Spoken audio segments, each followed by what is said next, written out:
crack the crystal too? You're joking.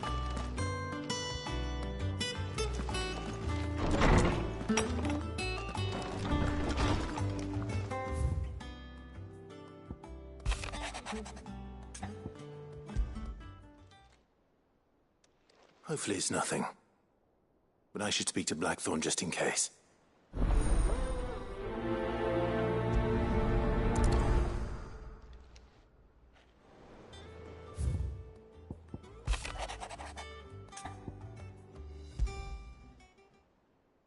What could be wrong with Torgor?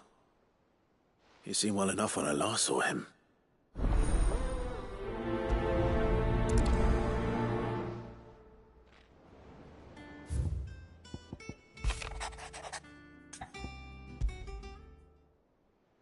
Trouble with the ledgers. Shouldn't he be asking Otto for help?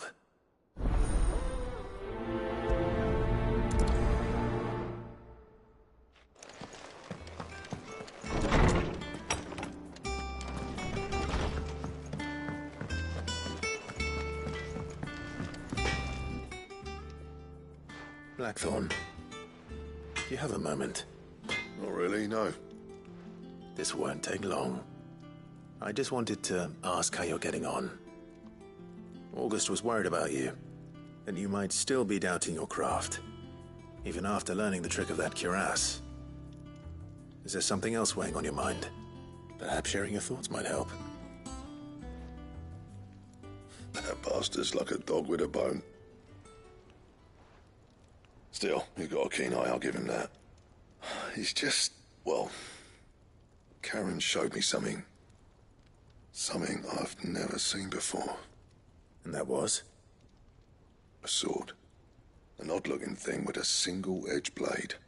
The metal itself wasn't anything to write home about, but fuck me. The edge on it. You could slice a man clean in two with a weapon like that, and he'd be halfway home before he even realised he'd been cut. So that's what's troubling you? Nah. Not troubling me exactly. More distracting. Can't stop thinking, how do you get an edge that sharp? It's driving me mad. And if you knew how to do it, we could arm the curse breakers with even better blades. That's about the size of it, yeah. I'll see what I can find out. Sharper swords are always welcome.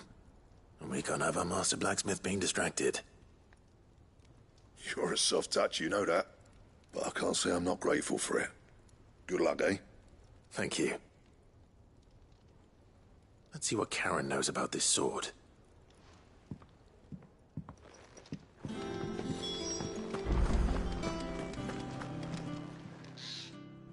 I got your note. You think something's wrong with Torgor? So you can read. Congratulations. But I didn't say how we're wrong with him. I said something weren't right. He's not been eating me treats. He used to love cracking the bones from Molly's boiled brown, but now he won't so much as look at them. Didn't like him. Which is why I'm of a mind that his mind's on something else. You've not been working him too hard, have you? No harder than usual. Is that it, boy? Do you need a rest? What was it you said he was? A frost wolf? That's what the lawsman seems to think. Then maybe this all has something to do with whatever it is that's woken inside him. I suppose things have been different since Rosalith. Perhaps Hippocrates knows something. Instead of everything, you mean? Perhaps.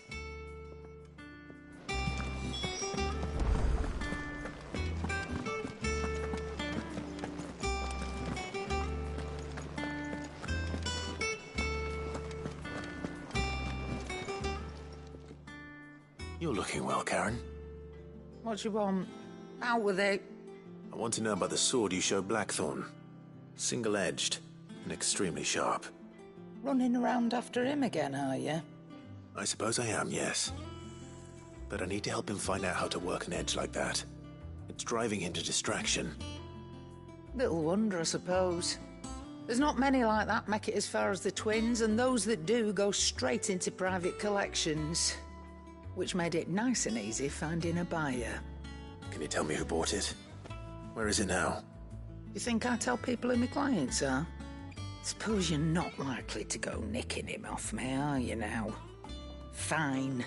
If you stop mooning at me like that. Lord Ignac's the man you want. Dalmekian bloke. Collects weapons and the like.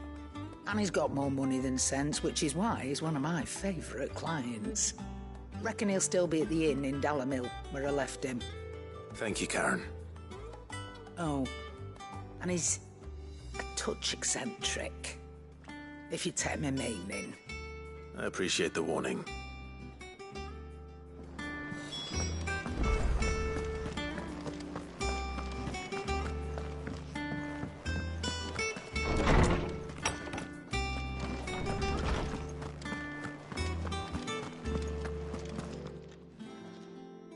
Lawsman, I need to ask you about Torgal.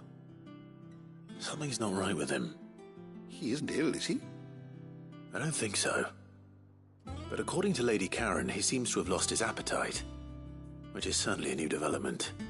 She says he's hardly been touching his bones of late, and she believes it may have something to do with what happened at Rosalith Castle. I rather think she might be right, though not about his appetite. All canids are instinctively inclined to crack open bones for the rich marrow that resides within, and I see no reason why a frostwolf should be any different. Accordingly, I suspect it is not a lack of appetite that afflicts Torgal, but a surfeit of it. If we assume that his newfound magics require additional nourishment to sustain, it may well be that the bones Lady Karen is accustomed to providing are no longer sufficient. Frostwolves, after all, habitually prey upon far larger animals, whose bones may yield altogether different nutrients. As to where one might find a suitable substitute, some antelopes that graze the meadows of eastern Rosaria have been known to grow to a size more than double that of their lesser cousins. I don't recall ever seeing any that large. And little wonder. The oldest and largest such creatures rarely leave the safety of the highlands for fear of predators. The last elder antelope sighting I recall hearing about took place near Cressida, and that was long before the village was abandoned. Even so, it seems like a good place to start. Good hunting, Clive.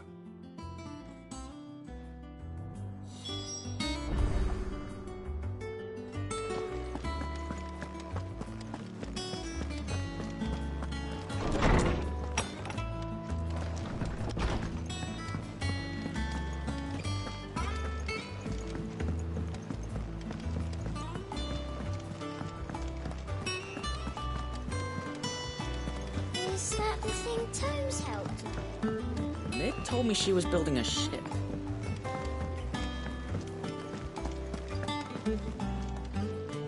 Clive, did you get my letter? That's why I'm here. Shh. Otto might be listening. Is this better? A little. Listen, I've some bad news. It turns out the Hideaway may be slightly behind in its payment to certain lenders, and it may be my fault. But I swear to the goddess, I thought I had the numbers square. Sadly, that square turned out to be more of a circle. Zero, you might say. I can straighten it out, I swear, but it's going to take some time, and I'm going to need help keeping it from Otto. Bit late for that, I'd say. There you are! What a surprise! So let me get this straight. You forget to pay our lenders what they're due, and instead of coming straight to me, you get Clive to come to you. And I hope he'll dig you out of the hole you've dug for yourself. Clive, the man in charge of the place you've been cheerfully trying to bankrupt. And you thought this was a cunning plan. Why? Well, who needs paying? Oh, just Martha. And the dame. And, well, Lady Karen. But only 500 talents. We owe 3 of our most trusted friends 5 million gil. Each. 5 million each. They lent us the bulk of the money we used to rebuild the hideaway, you see, and, well, I must have made some sort of oversight. Those ledgers were my responsibility, and it was my decision to entrust them to you. This is my fault. Do we have that much to hand? I can always ask my uncle. No, we don't. And no, you won't. We've lightened Lord Rosfield's purse enough. After the king's ransom we had off him, he deserves better than to see our begging bowl.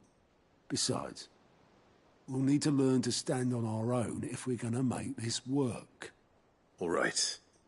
But that doesn't mean you have to shoulder the burden yourself. Is there anything I can do to help? There might be.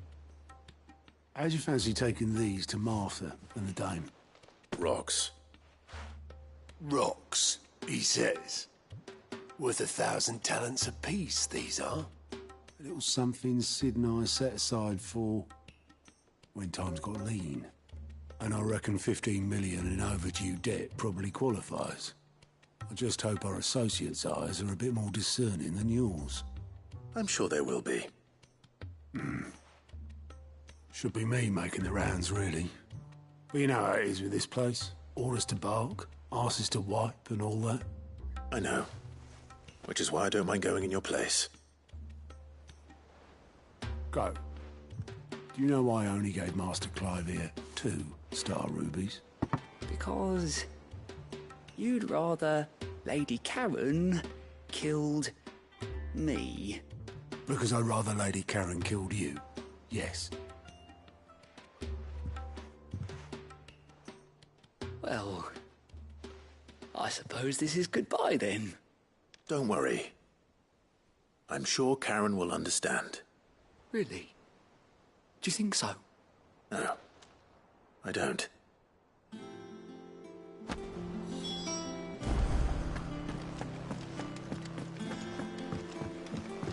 Mick told me she was building it.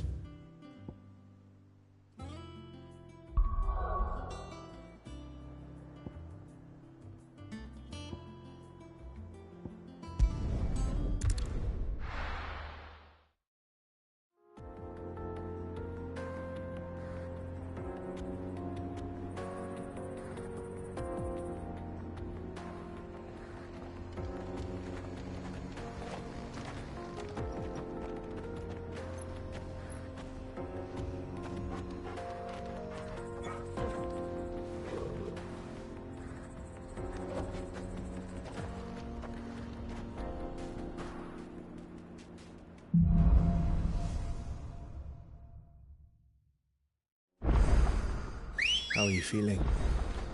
Better. Thanks to Taya. I'm glad to hear it. And Torgal helped too. Didn't you, boy?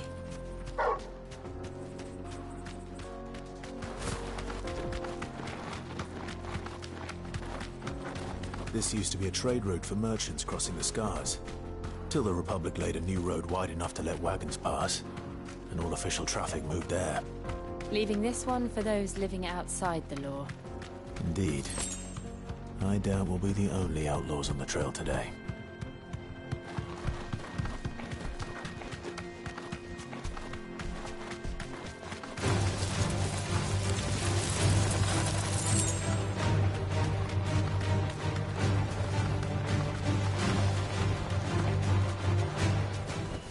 So what do you Thanks, think? Cal. That we'd be lucky to make it out. Really? It's as bad as that? Oh, aye. There's trouble up ahead. And too much of it for us to handle. I take it there's danger on the road. What about this fearsome-looking fellow? You think he'd be equal to the task? Oh, no doubt. Assuming he's willing to hear us out. Well met, friend. My brother and I have been tasked with finding a merchant's missing cart. You seen it by any chance? How does a merchant misplace his cart? Oh, the man's a coward. When he thought goblins might come a-snarling, he ran, leaving his livelihood abandoned in the pass. He sent the 2 of us to fetch it, but it's gone. Now, I'm not much of a thinker, but I know the work of thieves when I see it. My brother's right on all accounts. And by my estimation, the bastards are lying in wait just down the road. We may have seen our share of action, true, but we've not got the skill in arms to boldly brave an ambush. You, however, have the look of a man who needn't fear a band of backwater ruffians. What do you say? Will you help us out? Chances are they'll come for you either way. But if you promise to lend us a hand, at least you'll pocket a reward for your troubles. Well, if I'm going to have to deal with them anyway. You've clearly got a fine head on those broad shoulders. We're lucky you came along. Now, hoping to make a heavy purse in Boklad, our merchant friend loaded his cart with as much as it would carry. Reckon he won't be forking over the rest of our fee if we don't find those goods. So, while you're seeing to those bandits, you keep your eyes open. All right. Just don't expect me to drag the cart out of there myself. No. You can leave the cart to us. You just put an end to those bandits and point us in the right direction. You do that, we'll take care of the rest.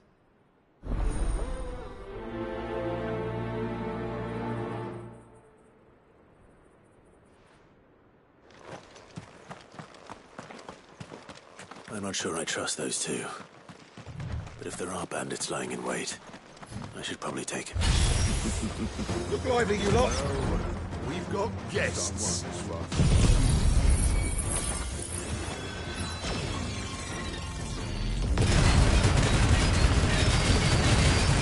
These must be our bandits.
That's them dealt with. Now, where's that cart?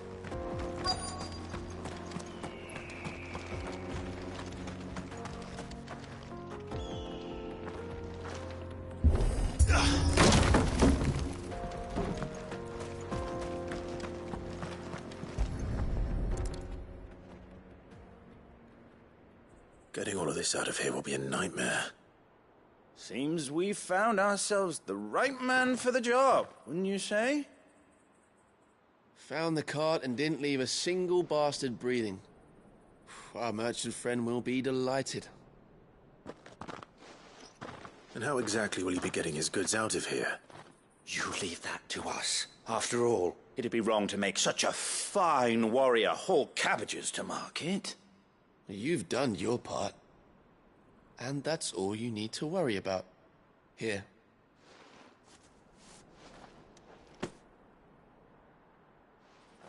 It's been a pleasure. Now piss off. There's no need to be so rude, brother. What if we want his help again next time?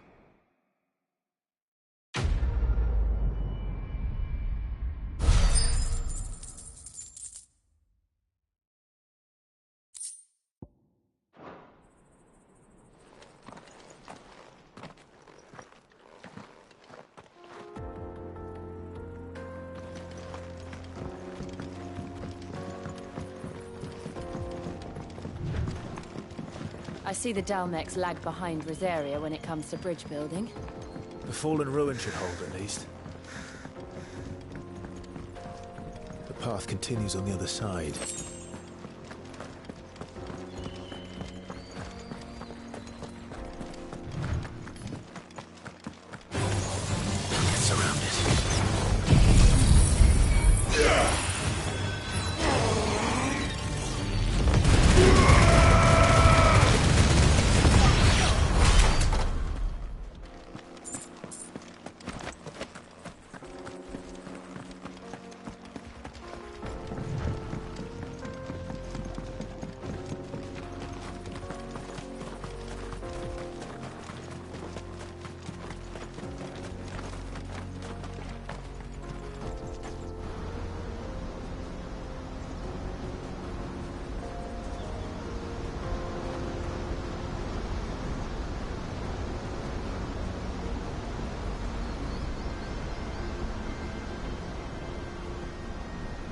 So this is Zemeckis. The land of the gods. It's even more impressive than I imagined. I remember being captivated by the story as a child. Long, long ago, man was overcome by avarice and challenged the gods in a bid to win their power. The final battle took place here, at these falls. Or so the legend goes. If anyone ever manages to plumb those depths, perhaps we'll learn if there's any truth to the tale. That the gods emerged victorious and punished man for his defiance by visiting upon him 2 curses. Dominance and bearers. To tell the truth, I always thought it strange that the dominant and their icons were deemed a curse. Back home, the dominant inherited the throne. They were admired and exalted, not spurned. Whenever I got to that part of the story, I always assumed there must be something I'd misunderstood. You had a lot of storybooks, didn't you? In your room, I mean. When we were young. The old legends were always my favorites. Epic battles between gods and men. Father encouraged me to read as much as I could. He thought it good for my education. You really were a boy like any other, weren't you?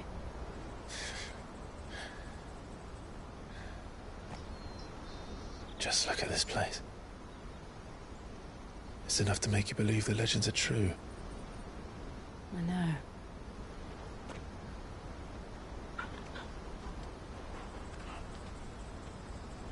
We're not far from Boklad.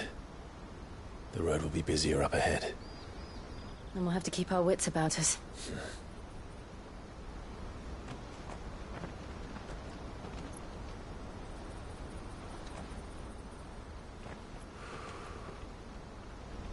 Clive? Something wrong? Nothing. It's nothing.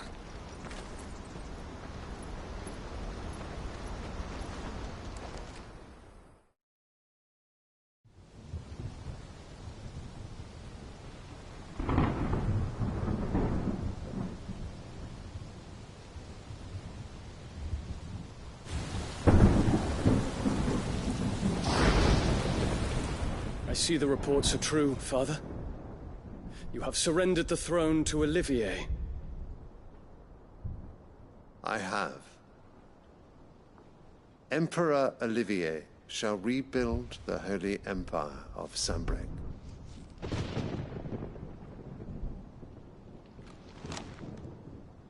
How is he to rule an empire? He is but a boy. I shall advise him until he comes of age. Father, please. Or for as long as I am able.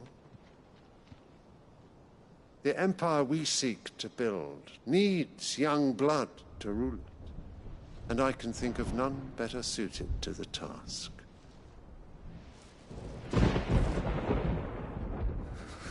There is other news, Dion. Hugo Kupka is dead, and Drake's Fang destroyed. The pillars of the Republic have fallen. Ere long, the Imperial banner shall fly over every city in Storm. And then, Valisthea. All shall bow before their Emperor. Father, these are the words of a tyrant. They are the words of a god. The Emperor whom I gladly serve. Great Greager, made flesh.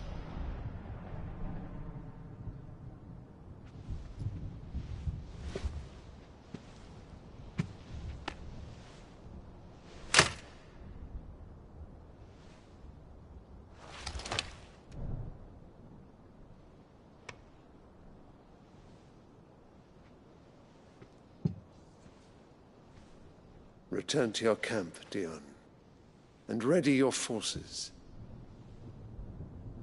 It is time to show the world the true power of Sanbreque. Father.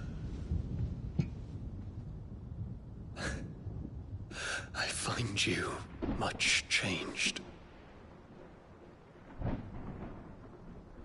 Is this truly the path you wish to tread?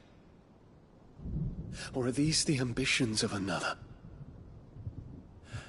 Of Ultima, perhaps? What nonsense is this? I speak my mind, and my mind only. Though I do owe Annabella thanks for reminding me of certain truths regarding the nature of nations, of rulers, and of the divine. You would trust the words of this traitress? She betrayed her country. She slew her husband. You have ever been an invaluable servant to Sanbreque, Prince Dion. I trust you will continue to serve your Emperor in the wars to come. The canker! Silence! Insolent wretch! You will bend the knee. All else is heresy. Sire, forgive me. This audience is over. Come, your Radiance. The Rowena Syndicate awaits your pleasure. Oh, not another meeting with silly old men. They're so boring. I'm hungry, Father. Can't we have luncheon instead?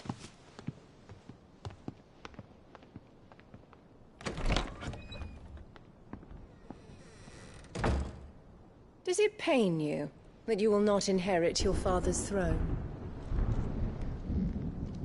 I have suffered worse.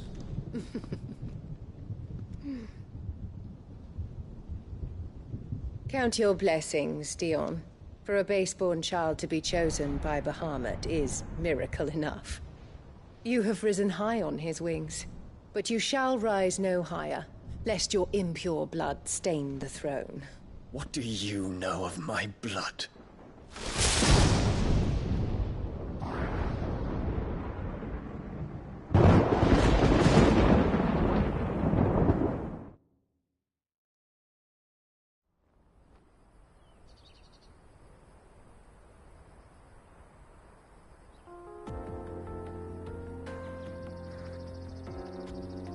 The Boklab markets are to the north. We just need to hug the coast.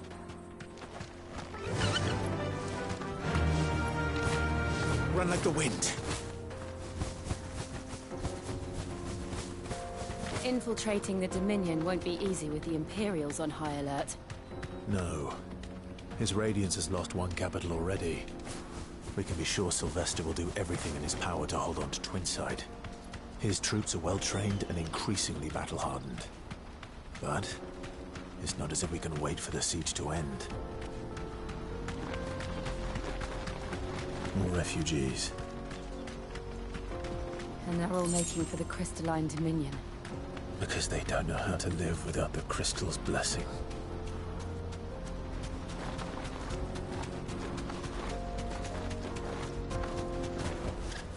No need to ride from here.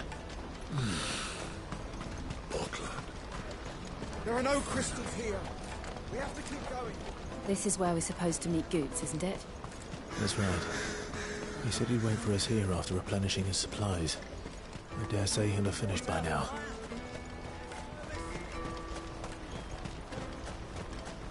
Let me carry your goods. Cheap. Peaches and pears.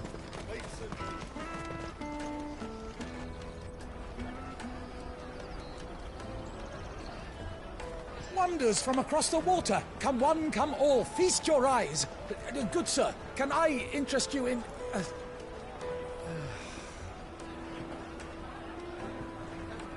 How much? For a measly crust of bread? You won't find any cheaper. Not nowadays. But you're more than welcome to look.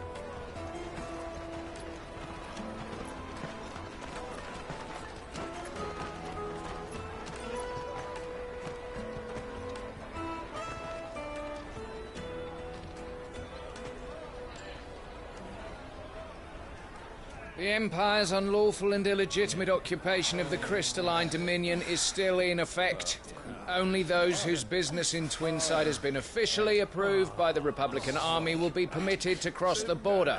All who seek entry are to form a line and ready their documents for inspection.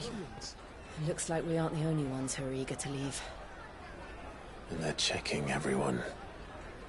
Can't you make an Not for the likes of you. We won't get through without that pass. Let's go and find Good, shall we?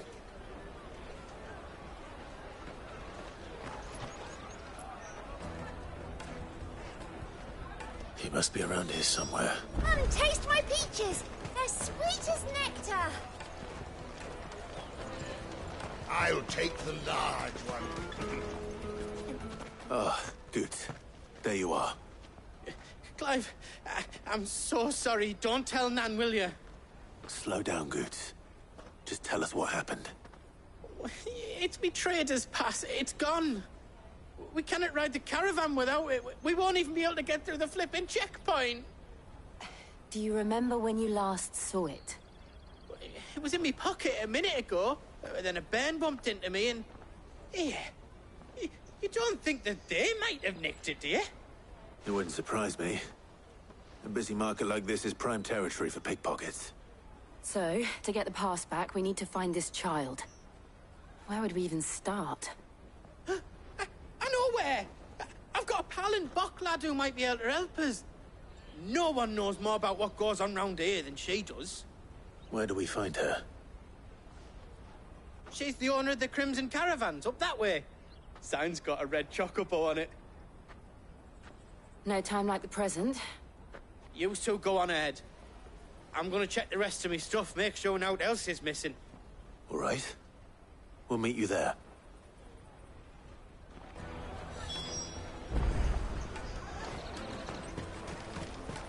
Let's keep an eye out for this red chocobo, then. And the other on our purses. What's next in the check?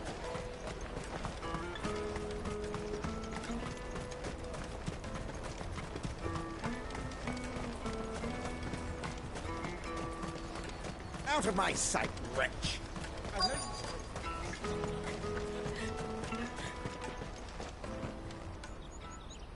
Looking to hire a coach? It's 10 million for a two-birder to the Crystalline Dominion. Take it or leave it. Oh, we're not here for that. Then I bid you good day. Oh, wait! Don't go, El! He's me mate. As I live and breathe. Goots, what are you doing back in Bocklad?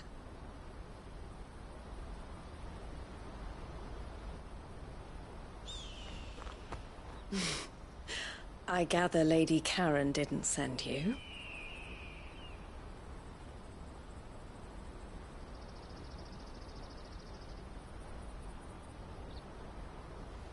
So what trouble have you got yourself into this time? It's me trader's pass. It got stolen. By a little bairn. Of all the... You're the size of a marble. Honestly. Ugh. Goots told us that you know the markets well. Might you have an idea which little bairn could have done this? We don't intend to punish them. We just need our pass back. Then, we can be on our way. I see. So neither of you has a trader's pass either. Not that anyone would take you for traders, but I suppose that's why you came to me, correct? Now, I can't say for sure who took your pass, but I suspect I know why they did it. Let me explain.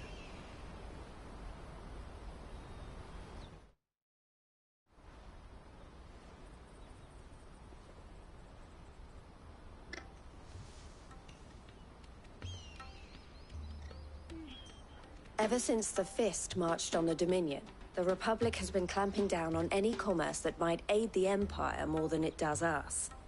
Which means traders' passes have gone from being merely a way of easing one's progress to being essential if one wishes to cross the border at all. And with demand outstripping supply, they've become a precious commodity, leading some to seek to acquire them by less than legitimate means. So the children are stealing passes to sell on the black market? Yes, and no. Passes are inscribed with the names of their owners, and yet none of the victims' names have appeared on the register of those passing through the checkpoint. Which means? That someone is doctoring the stolen passes. The same someone who is encouraging the children to steal them. And the same someone who has Goots's pass, no doubt. Whoever they are, they're ruining the livelihoods of honest merchants, which is why we've decided to take a stand. Will you stand with us? You want to get your pass back, and we want to ensure that no more are stolen. Catch whoever's behind it all, and 2 birds shall be slain with a single stone. Is there any other way of getting to the Crystalline Dominion Goods? They won't let you in if you're not with the caravan. It's that, I don't know, try swimming across the strait. But the guards will definitely spot you if you try and do that. Like, we don't want to get spotted, right? So either we find the people who took the pass, or give up all hope of entering the Dominion. All right. We'll help. Thank you kindly. But I don't know your name. Eloise at your service. Clive. A pleasure doing business with you, Clive.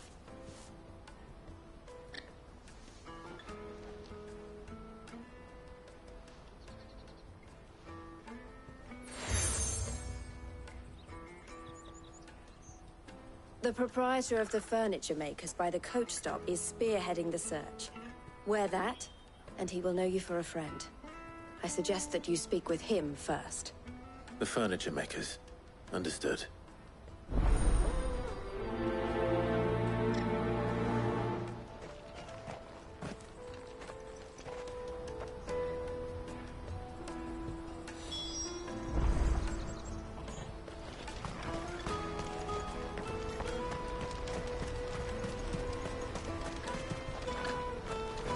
Out of my sight, wretch. I've no use for a brand. You can't even...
Jug of snake spit for the road?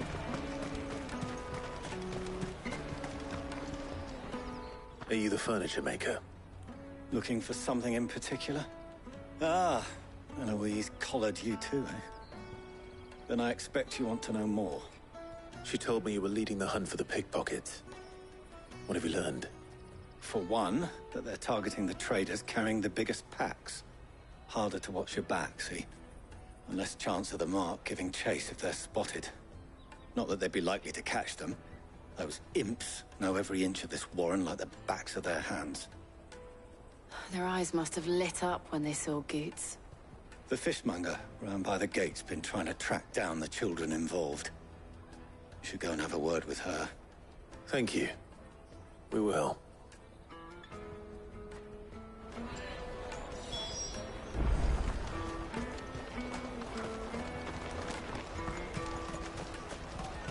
The finest earthenware from I'll the free take them city! now, All but unbreakable! Come and taste my peaches! They're sweet as nectar!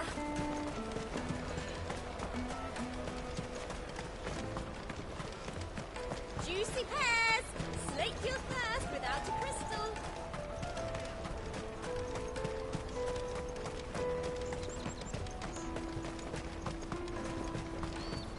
Peaches and pears. Peaches and wheat. Let me carry your goods. I'm cheap.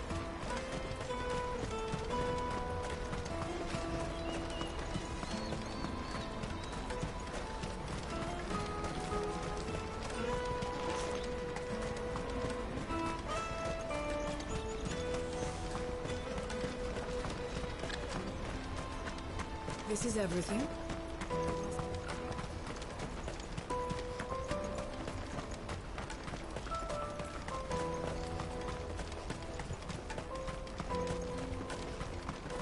Come one, come all!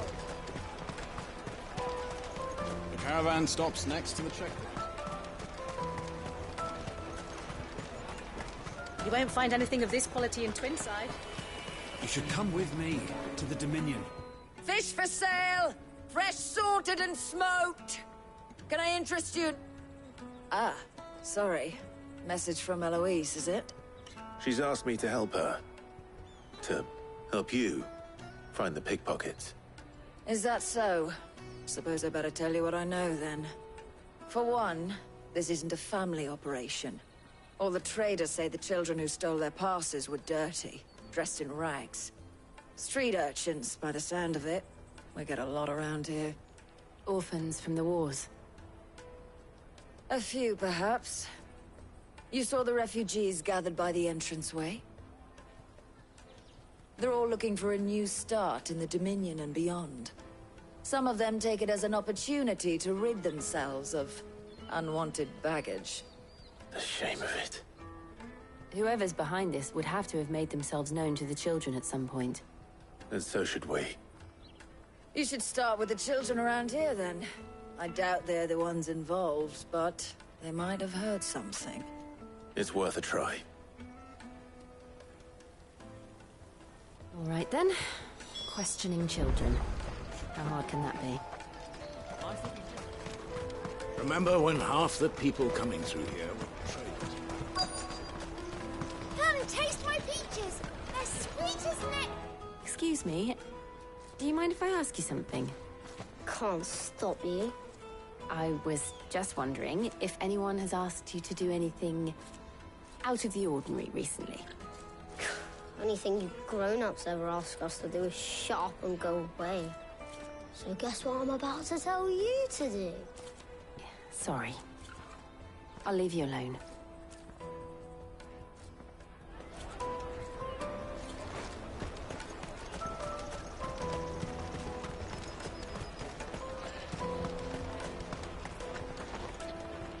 Do you have a moment? What do you want? What I want is to know who's asking children like you to pick pockets. I don't know. Nobody's asked me. What's picking pockets? Do you get paid for it? No, you get in trouble for it. So if they come calling, you know what to tell them.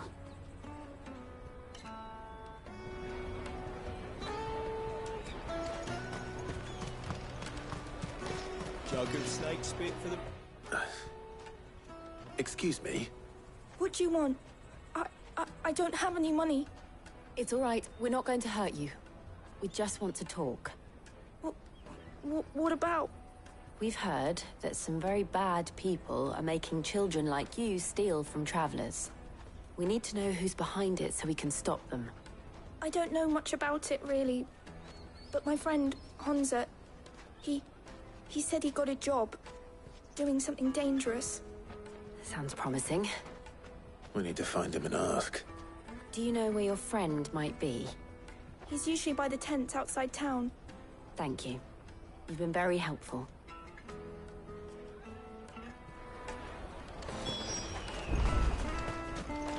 Come on, come on!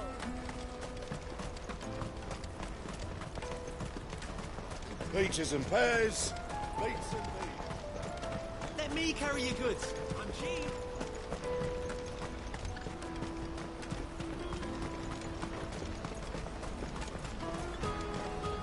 That's that then. She must have meant the refugee camp. Let's hope he's still nearby. Daddy, I'm hungry.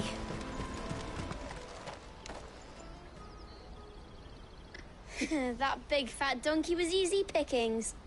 He wouldn't have noticed if we'd robbed his boots off him. Yeah. Wish we hadn't handed over the pass, though. Could use one of those things to get out of this dump. Chance would be a fine thing. The moment they found out, they'd string us up by our guts. Would they now? Perhaps you'd like to introduce us to these charming characters. Shit, we're in trouble now. What do we do? You two get caught if you want. I'm off. Hunter, where are you going? So that was Hunter, eh? Jill, you watch these two. I'm going after him. All right.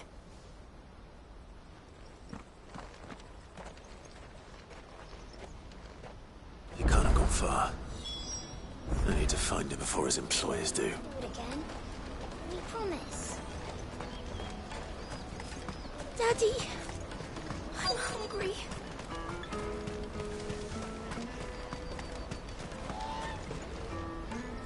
Did you see a boy run past? He stole something from a friend of mine. There was a boy ran back there towards the Chocobo pen, but... Thank you.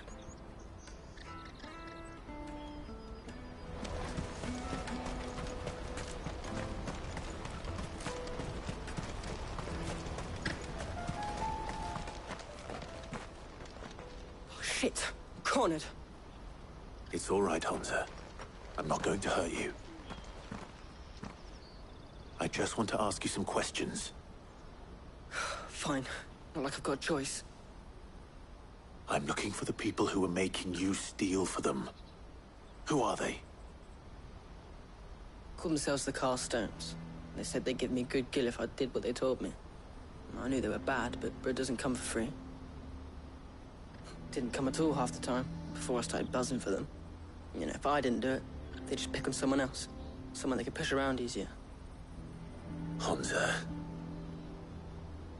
You found him then? Jill. Where are the other two? Eloise is watching over them. She sent Goots and I to look for you. You're... him!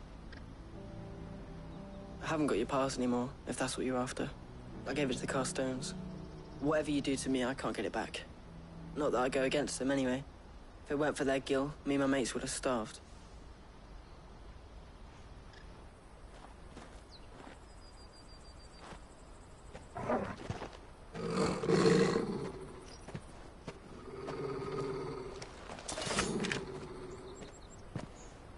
Cowards. You will not force another child to do your bidding. Wait, we're not... Don't hurt him.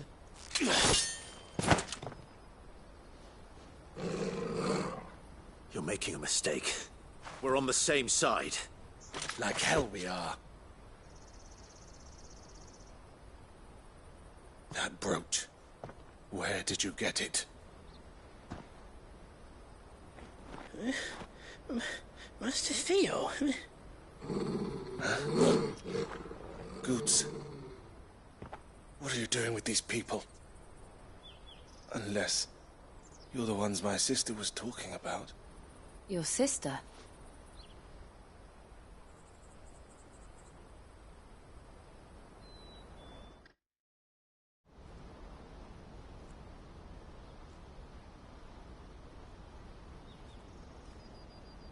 Eloise didn't tell us she had a brother. And why would she? I'm just her back and a blade. Theodore, at your service. Sorry about before. Theodore, what do you know of the Cast Stones? Vultures who have made Boklad their hunting ground. They prey on the desperate, stealing from those with Gil and bullying those without it into joining their flock. I'd been looking into their activities in hope of sparing the refugees any further hardship. But it seems they've already stooped even lower than I'd feared. Hans is a good lad. Don't blame him for what they've made him do. If he and his friends hadn't agreed to work for the Stones, some other poor souls would have. On pain of death, most likely. Clive, was it? And my sisters asked you to help put an end to the pickpocketing. Then we all want the same thing.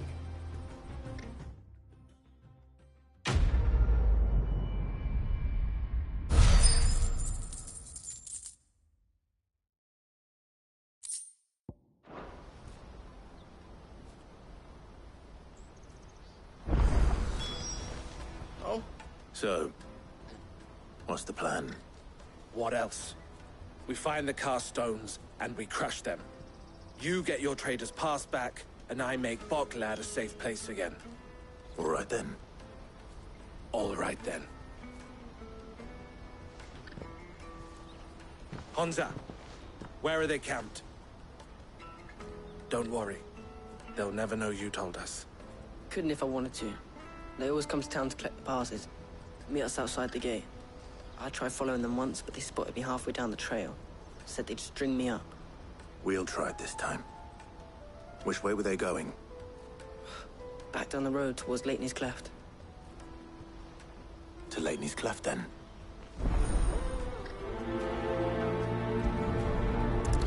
Leitney's Cleft is to the south, past the camp.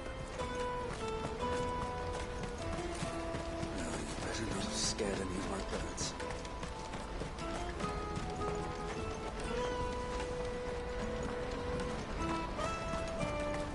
That's that then. Daddy, I'm hungry.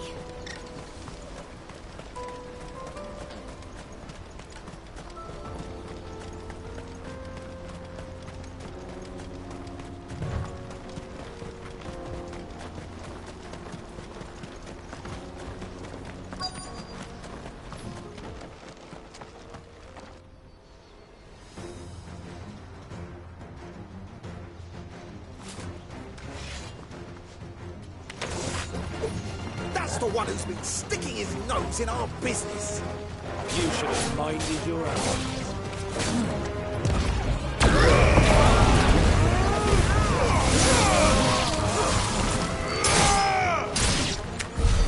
I doubt these were the ringleaders. But at least we know we're on the right track.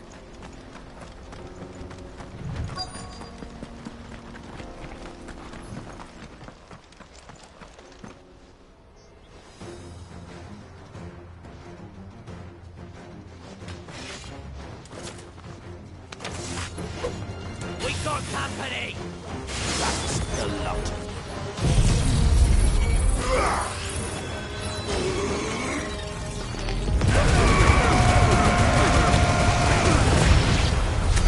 More foot soldiers.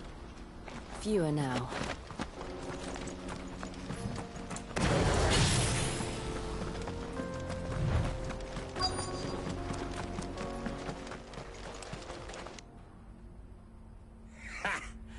Not a bad haul today, eh? Aye. Some of our new recruits are natural-born ne'er-do-wells. Especially the little ones. And Hans has got nimble fingers, all right. It'll be a shame when they chop them off. But till then, let's make the most of it. Scum. The leaders of the Cast Stones, I take it. They don't deserve any mercy, Clive. I wasn't planning on showing them any. We're ready when you are, Theodore. Oh, I'm ready.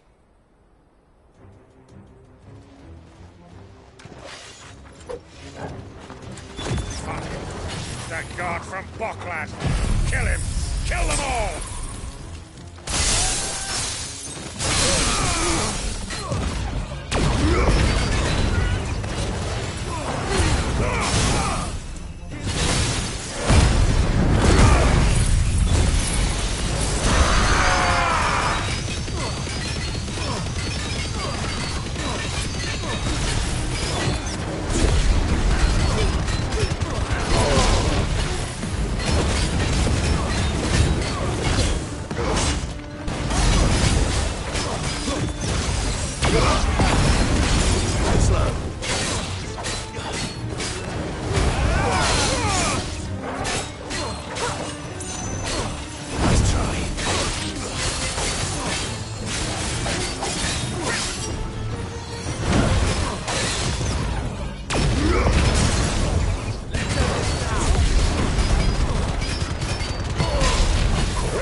And they say crime doesn't pay. Gold chains, rings, purses. And traders' passes. Dozens of them. Have the names been changed? Not yet. I recognize some of them. No doubt Goots's is somewhere among them. Now I just need to sort through it all and return everything to the people it was taken from. We should go and give Eloise the good news. Can we leave things here in your hands, Theodore? Of course. Oh, and, be sure to tell her of the part I played, won't you? We'll be glad to.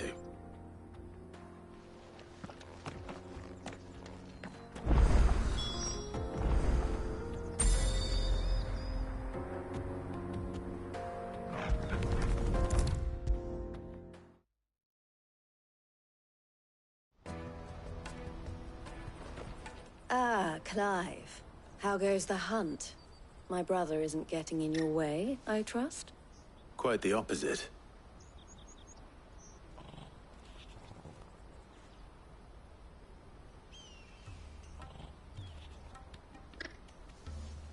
So it was the cast stones who were behind it all. Theo told me he'd been on their trail. And their demise solves 3 problems at a stroke. That of the pickpockets, the bandits pulling their strings, and the passes they were stealing. I only hope yours is among the items you recovered. Only time and Theo's return will tell. Speaking of whom, welcome home, dear brother. You are too kind, Eloise. Here, Clive. Goots's pass. Ask him to keep a closer eye on it from now on, would you? I will. Thank you. El, I've asked our boys to carry the rest of the goods back. Can I count on your help in sorting through it all? Of course. I'll make some space in the storeroom. I expect you'll soon be on your way then. But it wouldn't do to leave without introducing yourself properly. Would it now? Sid. Don't look so shocked. We're on the same side. I don't understand. As you now know all too well, we at the Crimson Caravans are always happy to help those in need. For a small fee, we will move anything that needs moving. Be that goods to market, or bearers away from it. I was the first my sister helped escape. If it wasn't for her, I'd have been branded as a boy. I had no idea. It just so happens that we are seeking to expand our operation. And who better to join forces with than the leader in the field? Wouldn't you agree, Theo? I would. It seems our purpose is the same in more ways than one.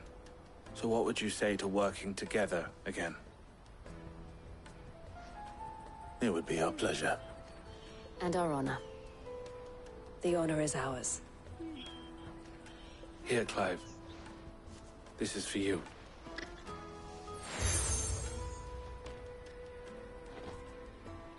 What is it? El has friends in high places, while I have associates in, lower ones. That mark is proof that you're a friend to us both.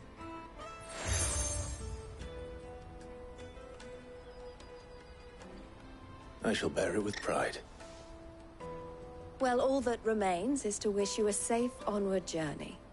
Goots' pass should secure you a place on the caravan, but if you encounter any difficulties, we would be delighted to provide you with a coach of our own.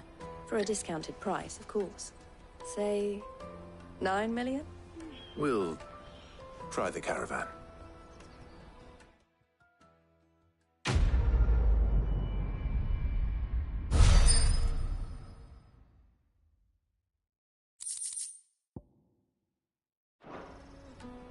Right then. Let's get this back to Goots. And then it's on to the Dominion. Let me carry your goods. Pardon me, but would you happen to be... That well-notched steel and impressive physique. I have need of a sword for hire, and yours looks to be a weapon well worth the coin. Might you be convinced to offer me the use of those formidable arms? How exactly do you intend to use them? Well, being something of a scholar of Zemeckis history, I wish to investigate the ruins near the city, and I require a rugged companion, lest I find myself waylaid by ne'er-do-wells or the beasts said to roam the area. Should you accept, you will not only earn yourself material wealth, but partake of the true treasure that awaits us there. The rich and storied history of Zemeckis. Well, were you ever party to a finer proposition? My arms are yours. Wonderful! Then come. We must away. But where are we going? Along the old Zemeckis Road, and from there, onward to discovery. Quickly! There is not a moment to lose. Wait. Good luck with your ne'er-do-wells.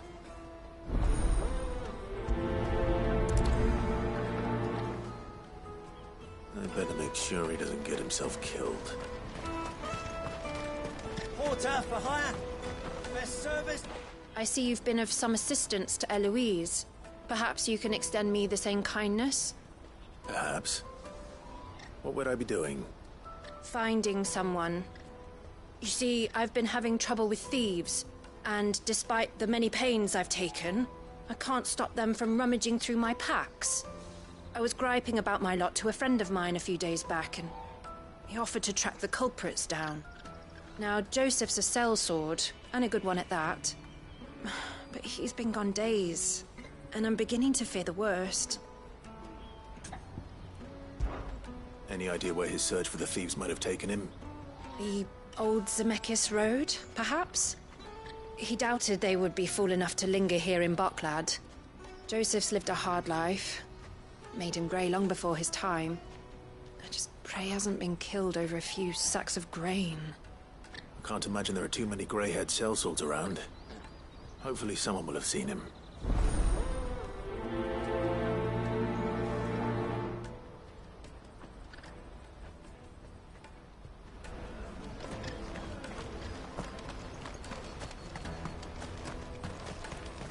Hurry, man.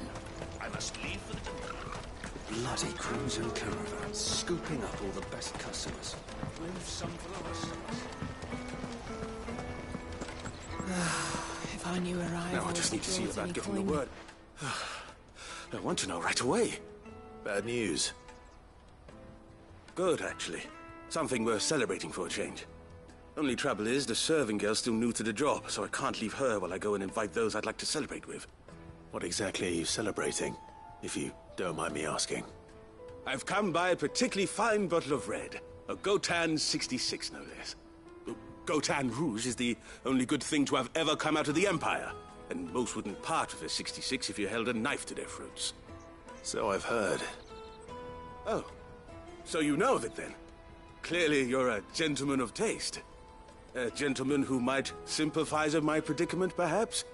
Would you pass the good news to a few friends of mine? I'll give you a little something for your time, of course. Sounds simple enough. So you'll do it? Marvelous. Thank you. You won't need to go far. All three of them should be right here in the market. There's Aldrich the porter, Milan the butcher, and Bolek, a guard over at the North Gate. Three of the finest fellows in Boklad, if you ask me. Tell them to come to the tavern when they finish for the day. Stop by again when you let them know, and I'll give you your little something. I'll be right back.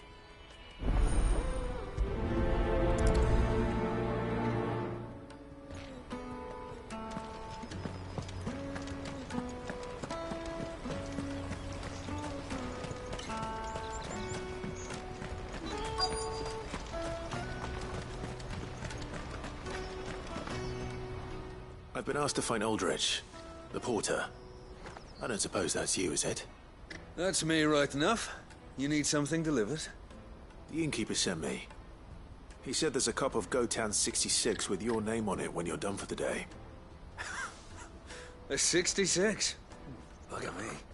If he's just got hold of it now, it must have been in the crates he had me carry down from Sanbreque. From the Empire to Boklad. You must be a braver man than most. That's a treacherous route to the best of times. Such is the porter's lot. There's not a patch of storm these feet haven't traipsed across. It's Oriflamme one day, then off to Canva the next.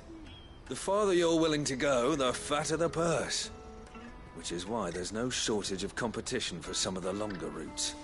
I'd say I've done enough for today to earn myself a cup of something tasty. Thanks for letting me know.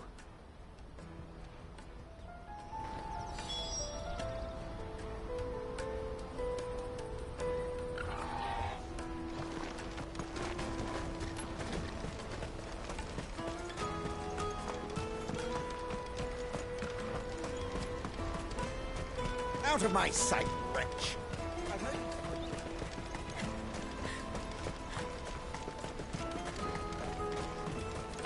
Come on, come on!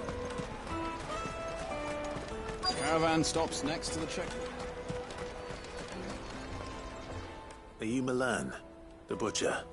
That's me. What can I do for you? The innkeeper's just had a special delivery.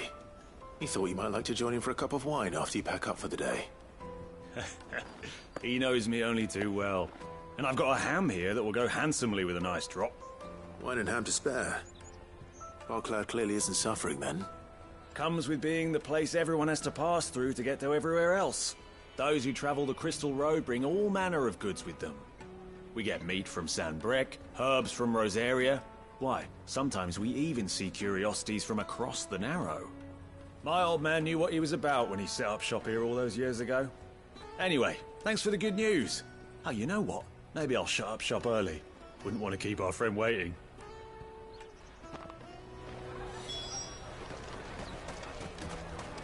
You won't find anything of this quality in Twinside.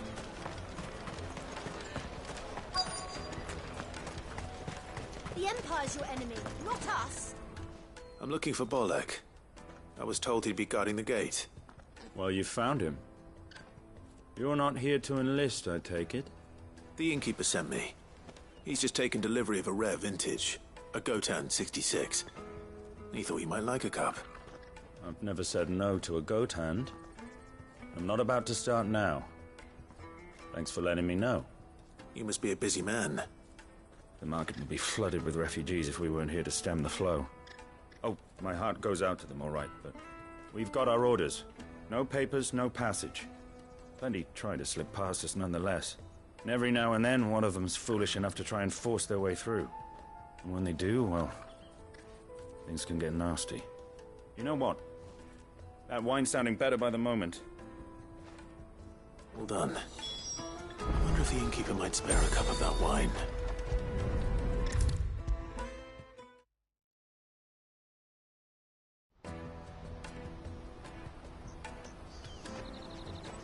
I spoke to your friends. They'll be along soon. That's fantastic news. Thank you kindly. It's been a while since we all sat down together. And the way I see it, that wine is as much theirs as it is my own. How so? Well, I wouldn't be serving anything but slops without Aldrich to go and fetch the good stuff for me. And then there's Milan, who always sends customers my way. And Bolek, an even-handed keeper of the peace, if ever there was one. Those three are the backbone of Boklad. Lose any one of them, and the market would soon fall apart. And without the market, I wouldn't have a single customer. I'd say that's worth a bottle of 66, wouldn't you? And more besides. Everyone needs a shoulder to lean on. Be they world-weary innkeepers or brooding swordsmen. Right. I'd better prepare for my guest's arrival. I hear you had me carrying a bottle of Gotan 66. If I'd have known, I would have sold the thing and lived like a lord. I'll settle for a cup, though, if you're in a sharing mood.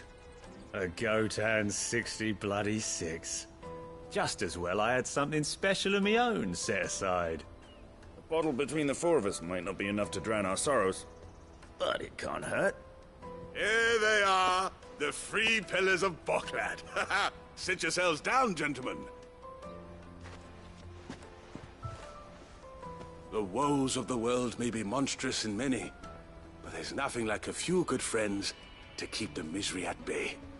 Never a truer word spoken.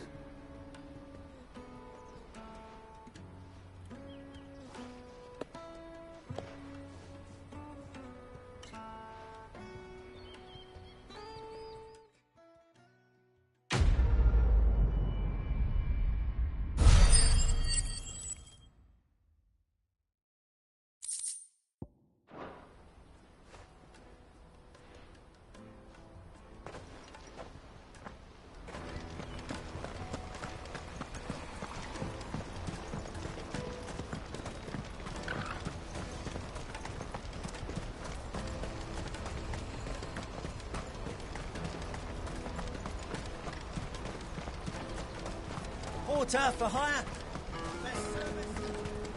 That's that then.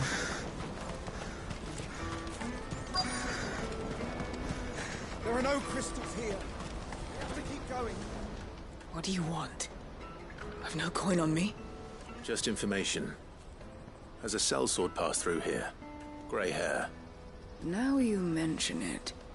There was a young man with salt in his mane sneaking around out there a while back. Which way did he go? How am I supposed to know? Buggered off down the road, I expect. Now why don't you do the same and leave me be?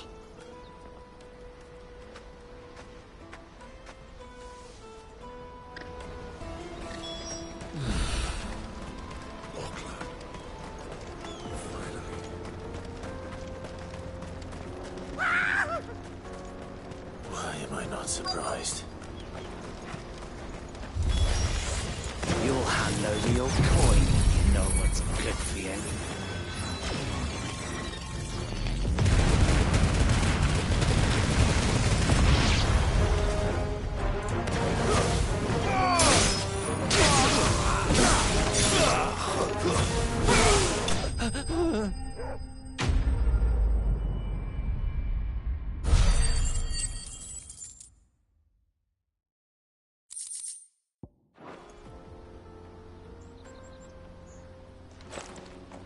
Are you hurt? Happily not, good sir. Thanks to your timely intervention. More importantly, we have arrived. Now, feast your eyes upon the marvel before us. Ruins, a relic of the fallen civilization. A sight so common that man is oft blinded to its wonder. Colossal vessels, dashed from the very heavens. Airships, we call them, with very little thought to what wonders such a word might describe. Oblige me if you would. Does anything strike you as peculiar about this particular specimen? Though we ourselves find fallen ruins to be nigh indestructible, whatever gouged the final sin from the rock cleaved clean through the structure you see before you. A tantalizing mystery, no doubt, but merely one of countless enigmas in which Zemeckis history is steeped. Come, good sir. Our expedition continues, and we still have much to learn.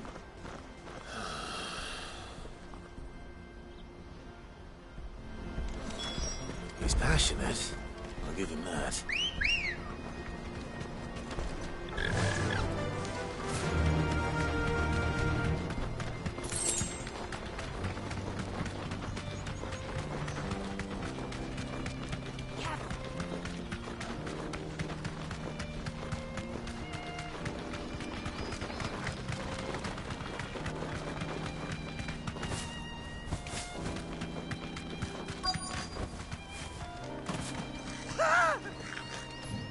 Not again.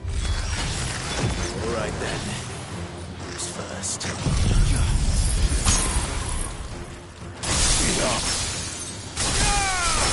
I'm in control.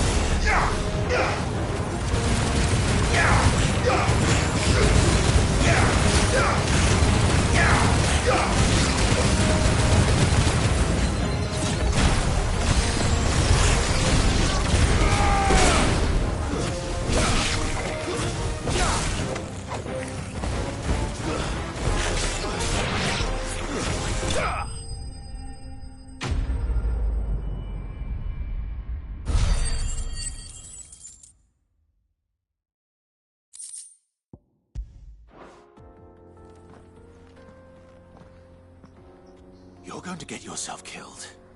Oh, that would not do. That would not do at all. Not when such majesty stretches out before us. Behold, the final sin in all its glory. As Moss tells us, a battle was fought here in ancient times. A battle of such ferocity that it tore a great crater in the very land upon which it was waged. In reaching for their holy sanctum, did man enrage the gods, and great was the vengeance that was rained down upon him. Alas, the full truth of the matter is lost to time, though I live in hope that I might see it discovered. But we must not dwell upon such things. There is more yet to see. Onward! History awaits!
still in one piece?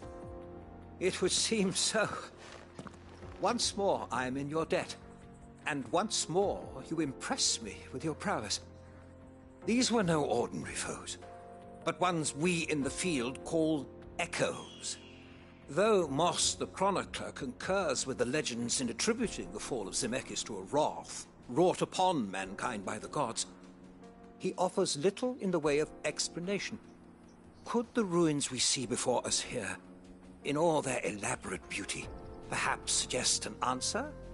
Could the construction of such miraculous edifices have been considered an encroachment upon the province of the divine? Alas, all is mere speculation. But one day, perhaps, I will learn the truth. Not if you keep running headfirst into trouble. You are right, of course. And not only have you plucked me repeatedly from the jaws of death, you have proven yourself a willing audience to my ramblings. Glad to help, but didn't you say you came here to investigate something? I fear I may have rather overstated the case on that front. In truth, a captive ear was all I really desired. You see, even my fellow scholars have grown somewhat weary of my musings of late. And so I came upon the idea of purchasing a companion. A captive audience, if you will. That's what this was all about. I am afraid so. And now, my good man, it is high time we returned whence we came. Fine. Just don't go running off this time.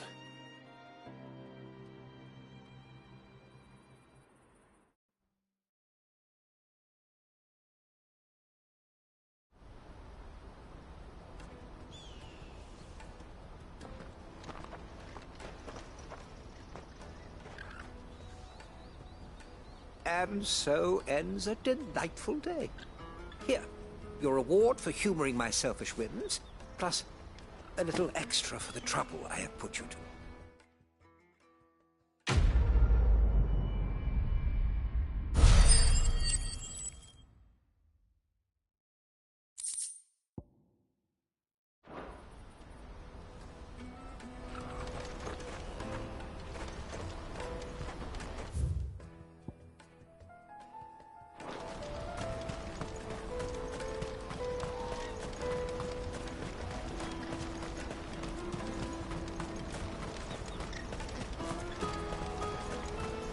Daddy, I'm hungry.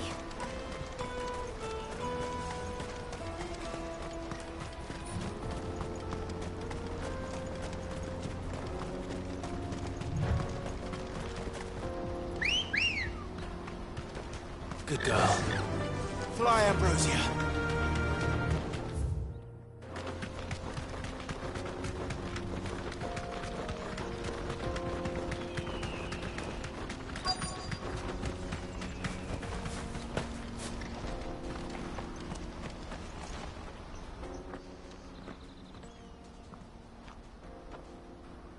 We don't want any trouble.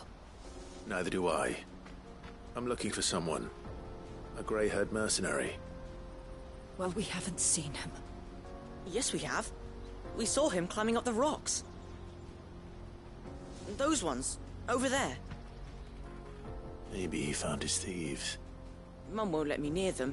She said there's goblins up there, and that they eat little boys for dinner. Shush, now. You've said quite enough already. I only told him what you said. I'd listen to your mother if I were you.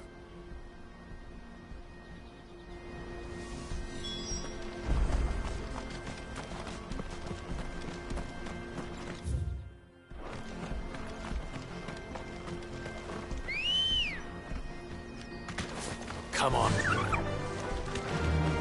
Faster!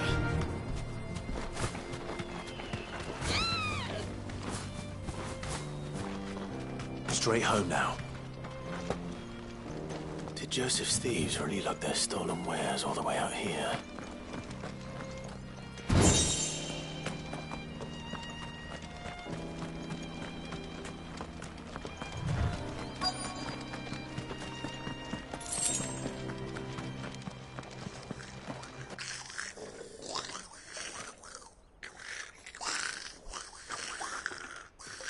think we found our thieves.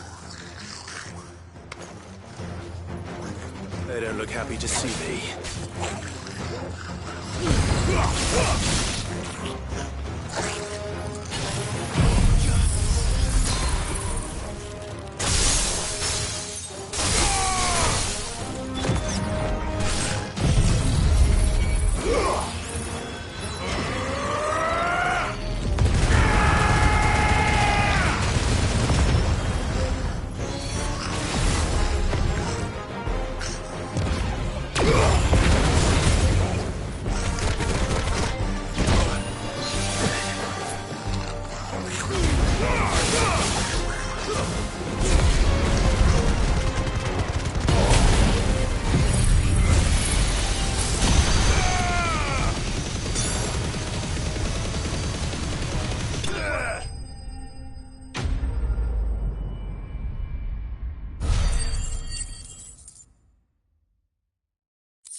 Let's get this over with.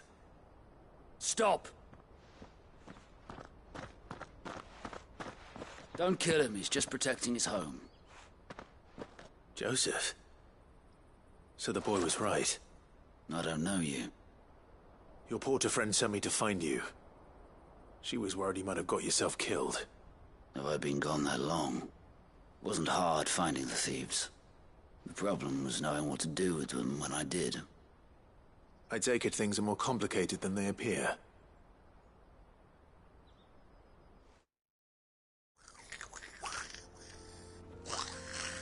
I'd all but ruled out bandits before I even left the market.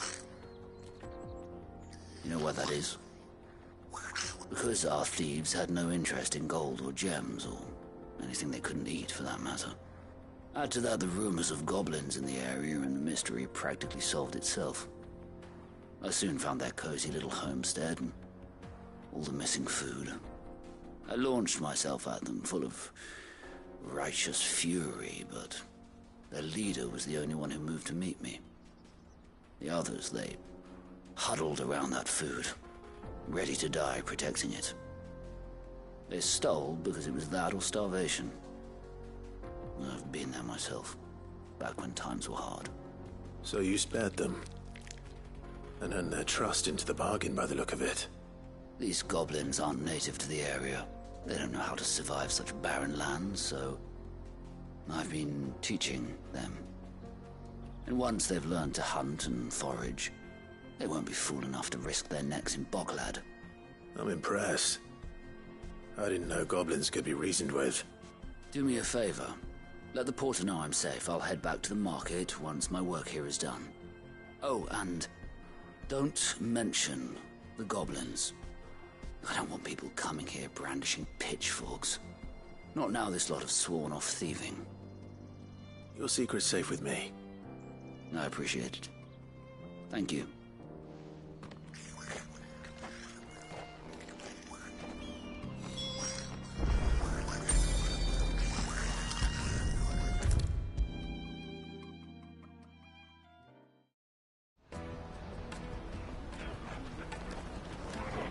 Joseph's fine. He'll be back once he's tied up a few loose ends. That's a weight off my shoulders. He certainly knows his business. He found your thieves all right. And I dare say they won't be coming back. A good man to have around, that Joseph. And if he says there'll be no more thieving, that's good enough for me. Thank you for putting my mind at ease. Here, for your troubles.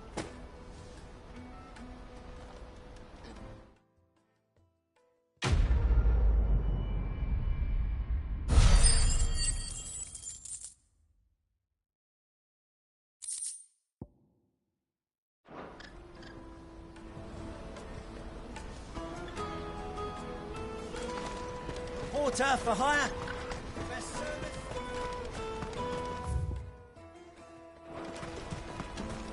Let me carry your goods. I'm cheap. Peaches and pears.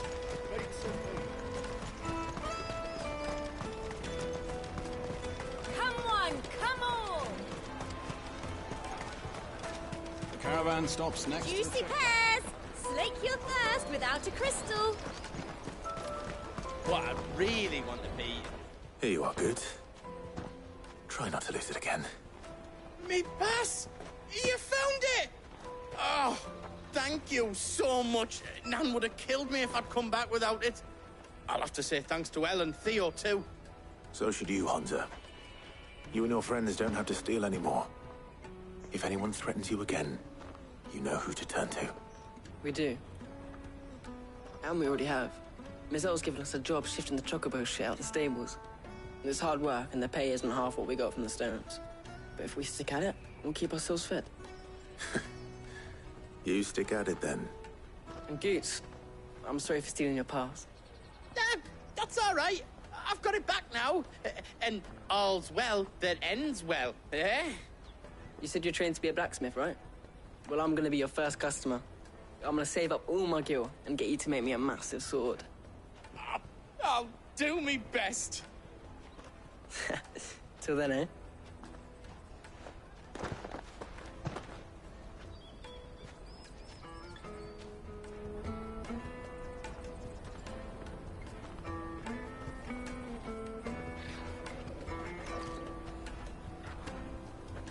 All right.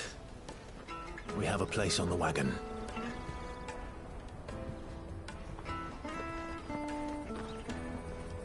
Remember, Goots, we're mercenaries. You hired us to protect you.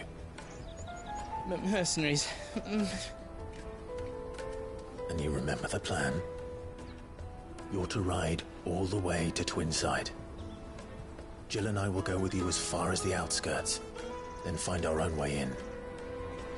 I'll buy that stuff I need. Right. And we'll scout out the Imperial's defenses. There's a square with a big bell tower right in the middle of town. If you get lost, or out goes wrong, we can meet up there. All right. Let's go.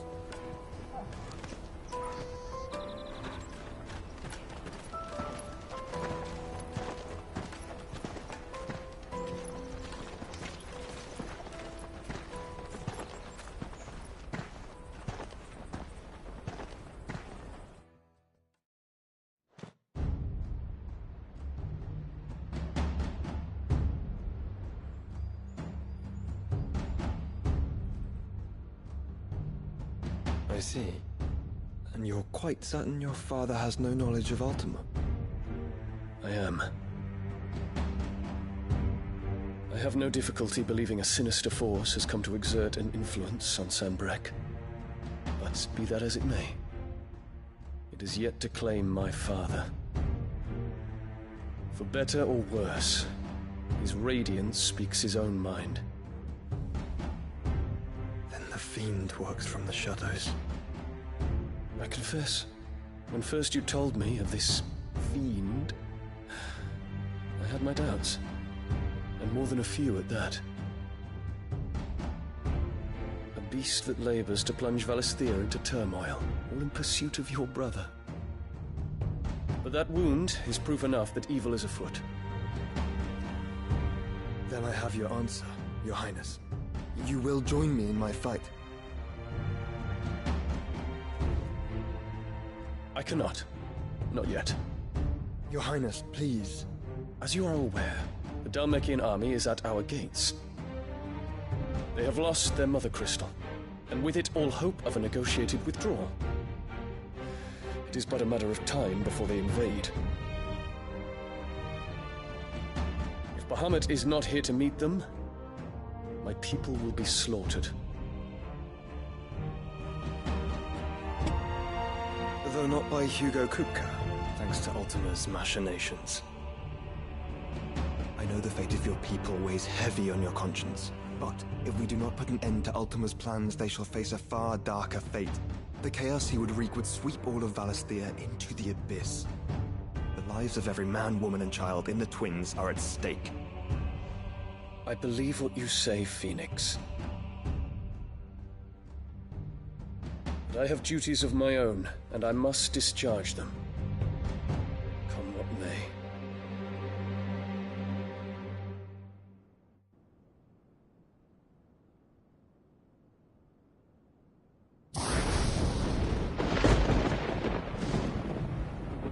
What do you know of my blood?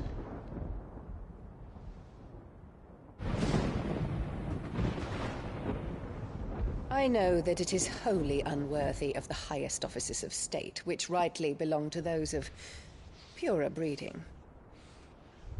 Alas. Your bloodline runs through the Oriflamme gutter, from a whore who weighed her child's worth in gil. Have you threatened my father? Of course not. I merely whispered in his ear that his mongrel son is plotting a rebellion. What? Sylvester listens to the words of his astrologers. And they have ears too. You have been feeding them your lies! Should you remain loyal to Emperor Olivier, his radiance may yet crown your head with laurel, and not with tar. Fork-tongued witch!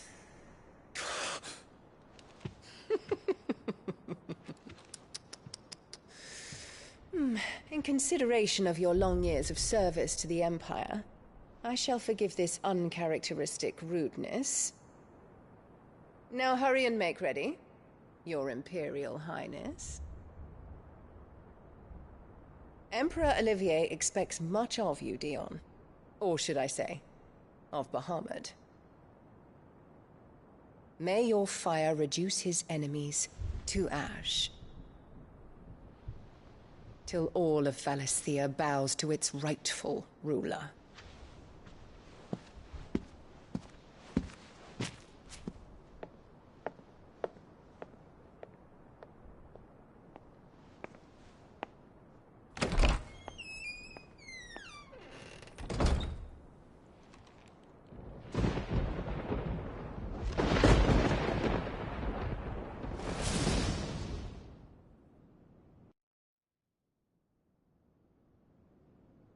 There is another darkness that has taken hold of Sanbreque. And until its grip is released, the flames of war shall spread ever wider, just as Ultima wishes. Forgive me. My family has caused you much grief. You are not her keeper, Phoenix. This is a matter for the Imperial household now, and as a member of that household, it falls to me to resolve it. At such time as that is done, what strength I have shall be yours.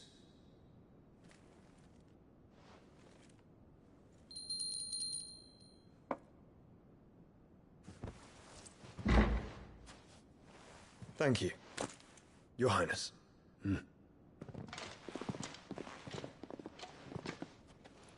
Let us take to the skies together, and bring a new dawn to Valisthea. I should like nothing more.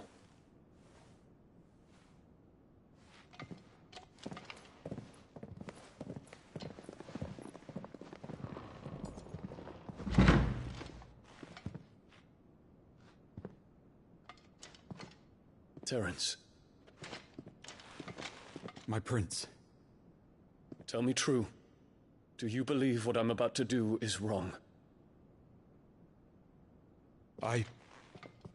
We dragoons have but one leader, Your Highness. And we shall follow him unto the very end. Thank you. This is my decree. For their crimes against the crown, the traitorous Annabella and her usurping son shall be put to death, and the Empire restored.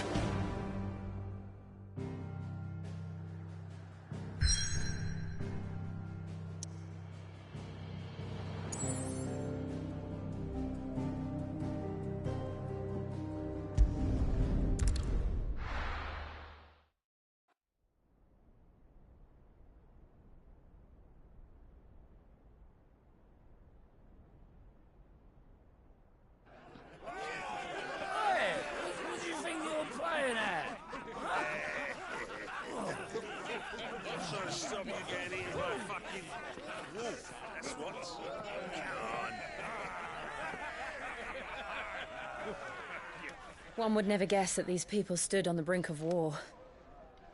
And they're afraid. They turn to drink to forget their fears. Anything you want to forget?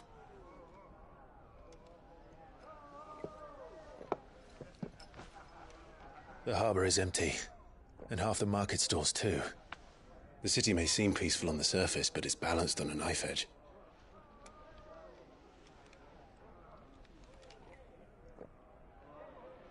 Were we to give it a nudge, it might be just the distraction we need to reach the Mother Crystal. I thought you might say that. We should send for Gav. We'll need someone to keep the fires we start from going out. And we can busy ourselves scheming until he gets here. I'll send a Stolas then.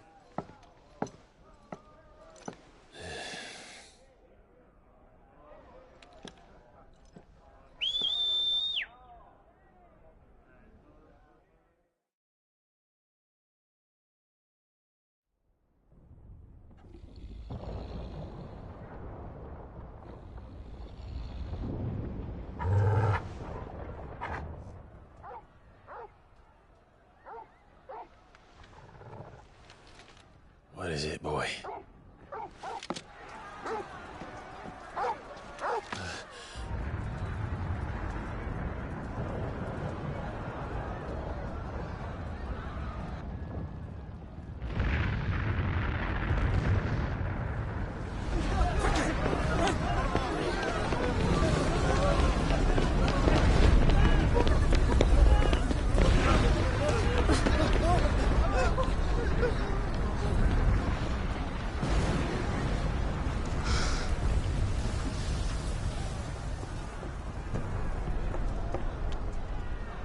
What's happening?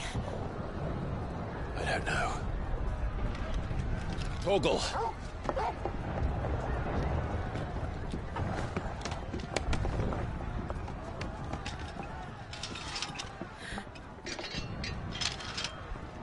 This way.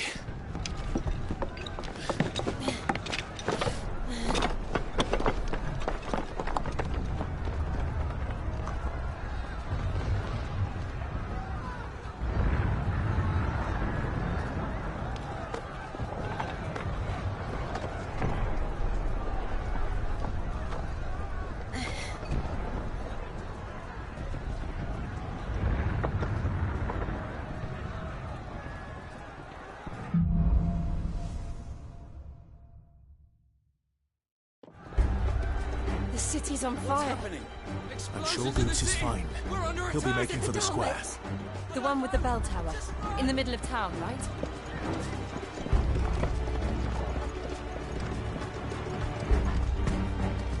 Guard, watchman or sentry is to be slain on sight. Spare the citizenry. His Highness's orders were clear. The people are to come to no harm. Those were Imperial Dragoons.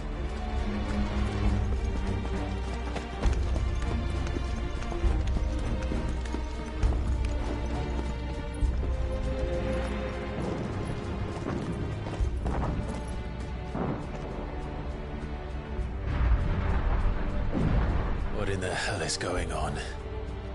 Let's go and see. Right.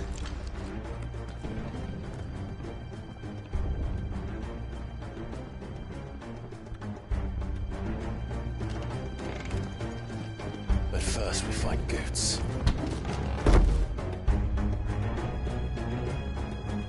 I just hope he's all right.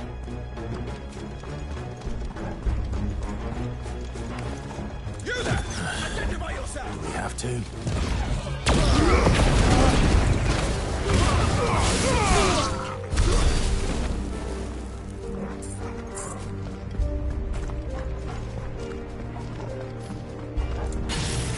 Around! Quickly! Cut them down!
surrounded.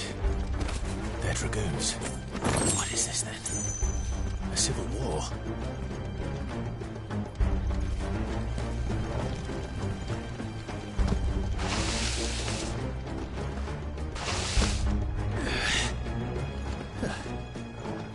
Never thought I'd be glad to fall into a sewer.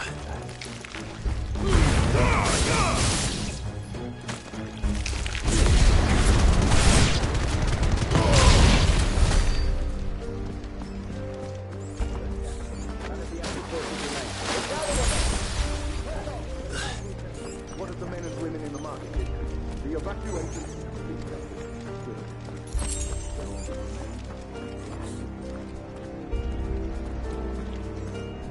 There it is. The bell tower. Right. Let's go.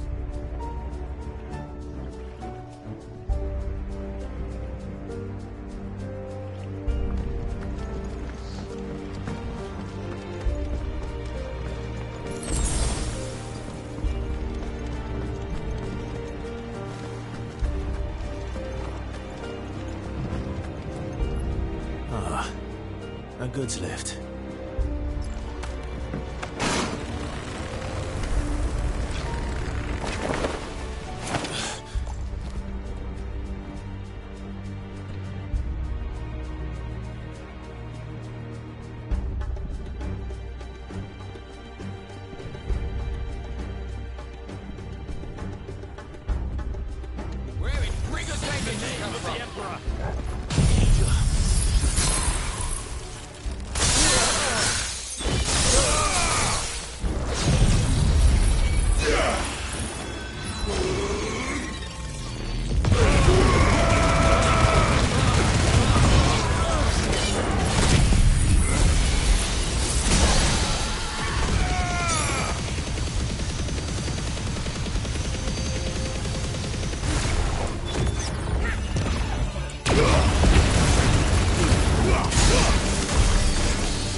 In the name of His Highness!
Can you see him anywhere?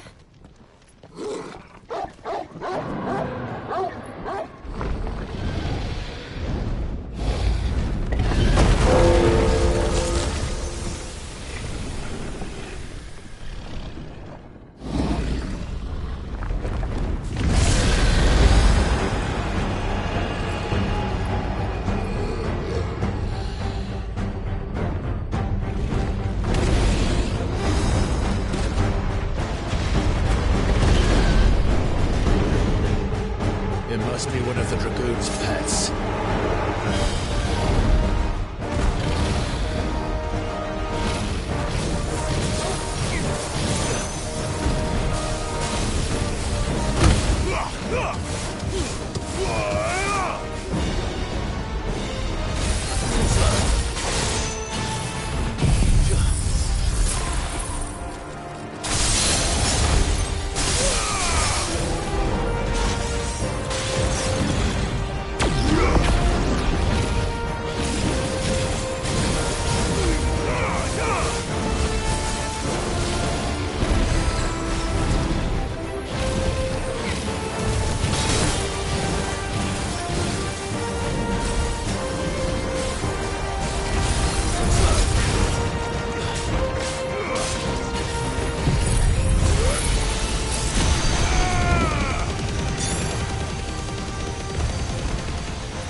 Something in store for us.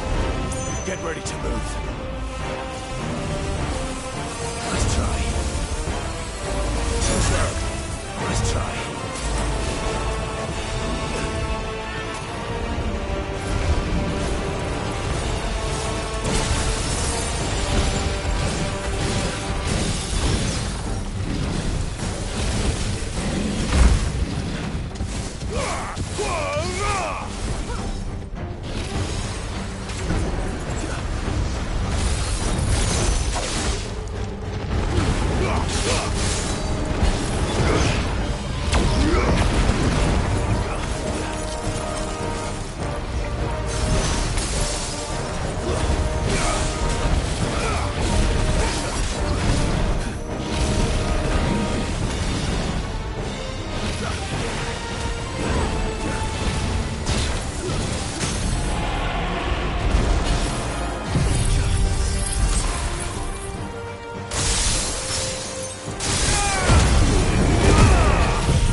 Farewell.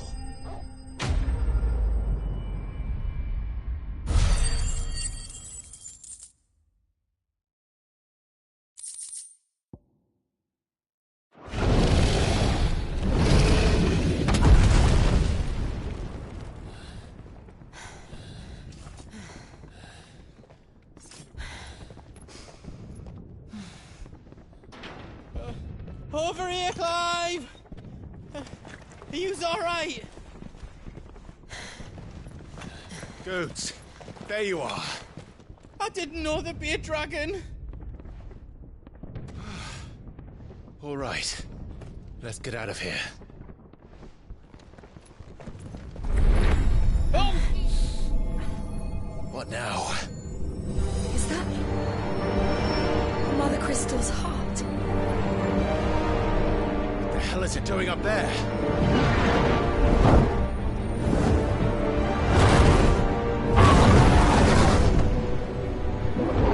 Bahamut.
Your Highness, don't do this. We must leave. Now, Your Grace. I beg of you. This is not what he wanted. Something's happened. Forgive me, Yod, but I must put a stop to this. Your Grace!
So, what do we do now then?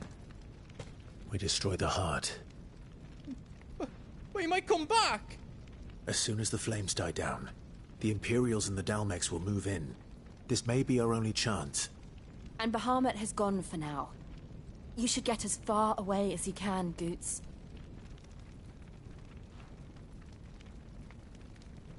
What? And leave you lot in the lurch? I can't do that. If you're staying, then so am I. I packed everything up before I made a run for it, so if there's out you need, just ask. But I won't be giving it away for free. Nana'd never forgive us if I did. Thank you, Goots.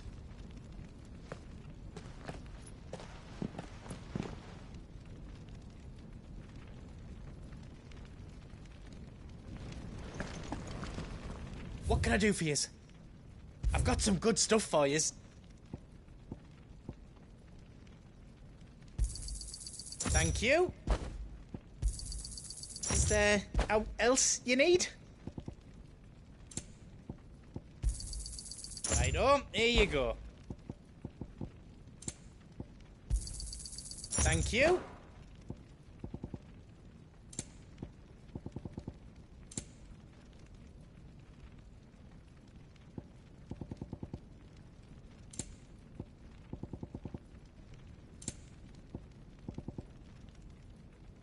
You've got everything you need then? Finished! I think. Did I do it right? Finished! I think.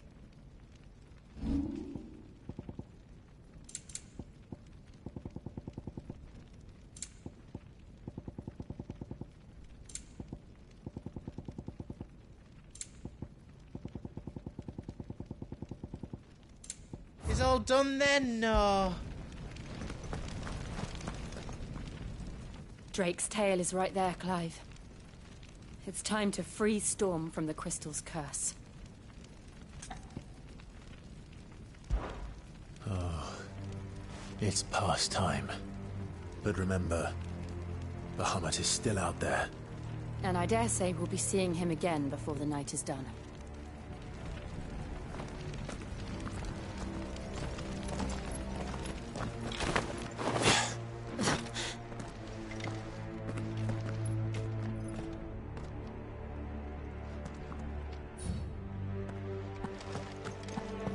No more roads. We'll have to find our own path. Do you feel that, Clive? Ether.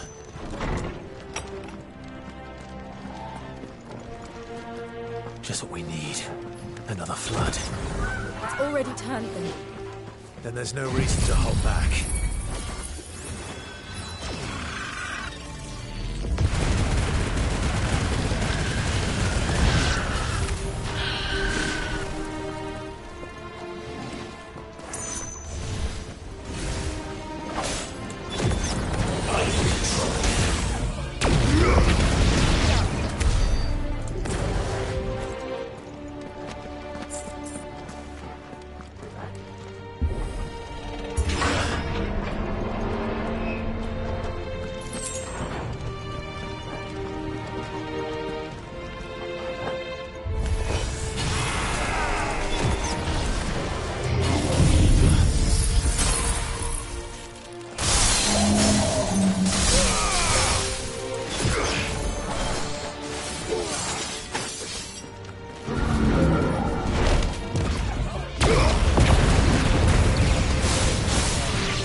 Don't, Clive.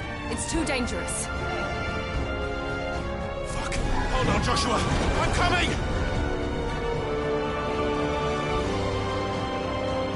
We have to save him. And we will. We just need to keep moving.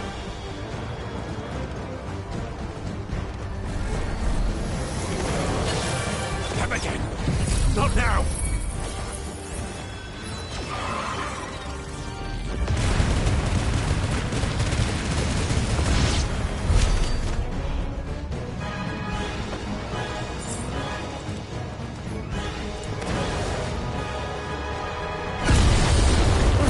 What was that? Ahmed. He'll kill us all.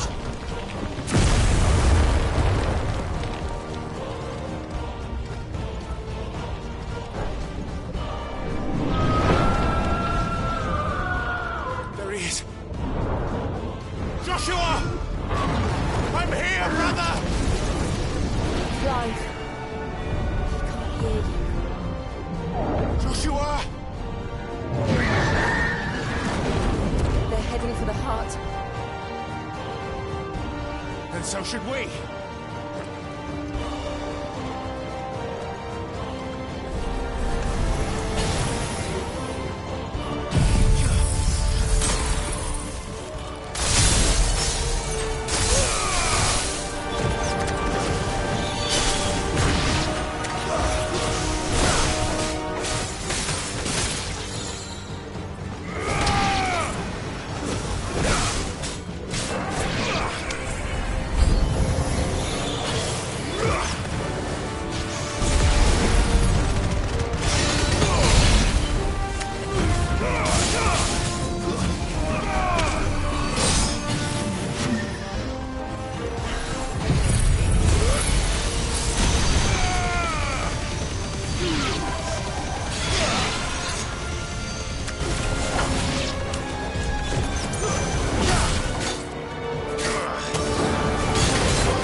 Are those the council chasers?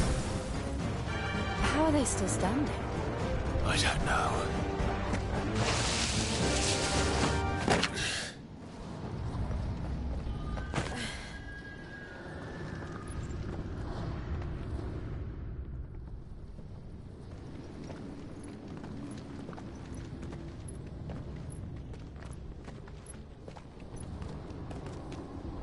He'll be all right, Clive. He's a survivor. We're getting close.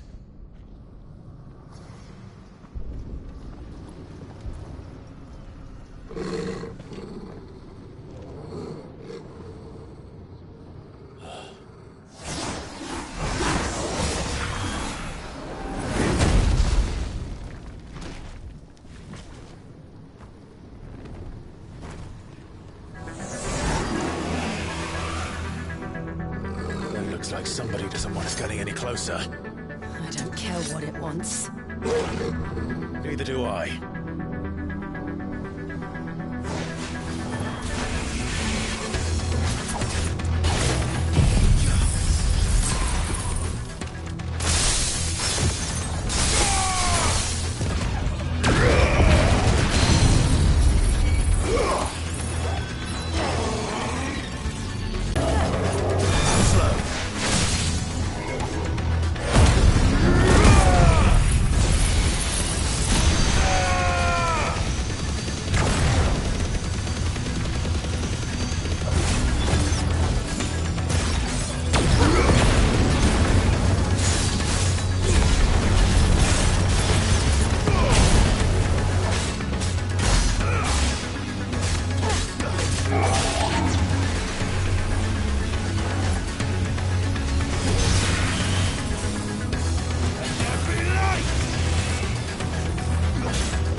These beasts... they're getting stronger. We can think about them later. Right now, there's only one thing we need to focus on. The heart.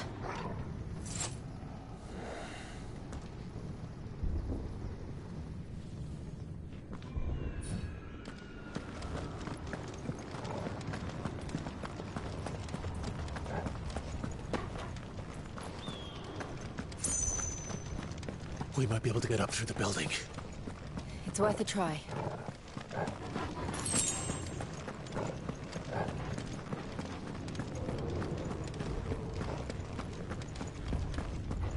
Quiet. There's someone up there. Is someone there? Mother. It's you. What happened here? He tried to take him from me. Oh, my boy. My darling boy. Is this the child you made with the Emperor? Why, Mother? Why did you betray us all? You have no right!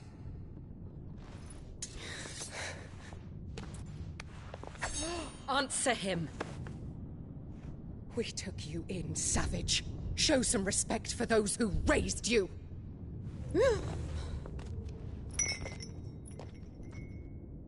Honorable Elwyn, always thinking of his precious homeland. But what worth is a homeland in a world beset by the Blight? Father did not seek to protect his country.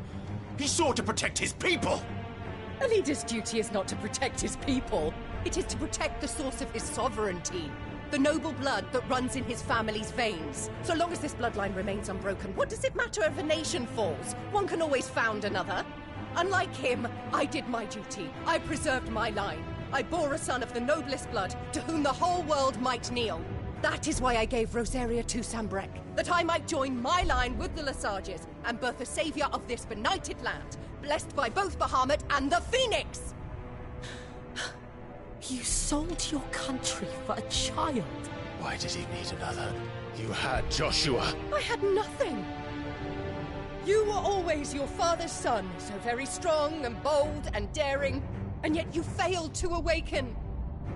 Would that Joshua had been granted 1/10 of your strength? Oh! How the nobles laughed that Elwyn's firstborn was surely the son of a concubine, and my own, not long for this world. The shame of it! The shame of being slandered by one's inferiors! How could you ever know how that feels? It should have been you! Why didn't the Phoenix choose you? Joshua's every waking moment was spent trying to shoulder the burden that you and the Phoenix and the Duchy foisted on him. That's why I became his shield. To help bear the weight. But what did you do? You betrayed your own blood and surrendered your son to his fate! Joshua, my darling boy. I never meant to hurt him. The soldiers' orders were clear. He was to be spared. Why did you survive when the only one I truly cared for died? What? Have you not looked out of the window? Joshua is here! The Phoenix lives on!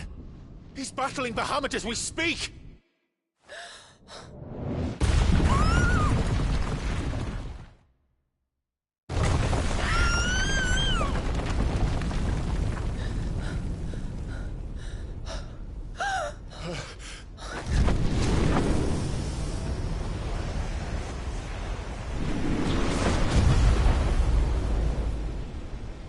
Joshua! Wake up!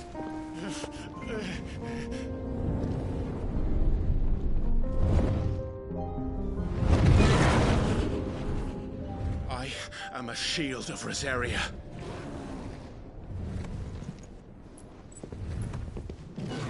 And I will do my duty. What are you...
Find the Founder!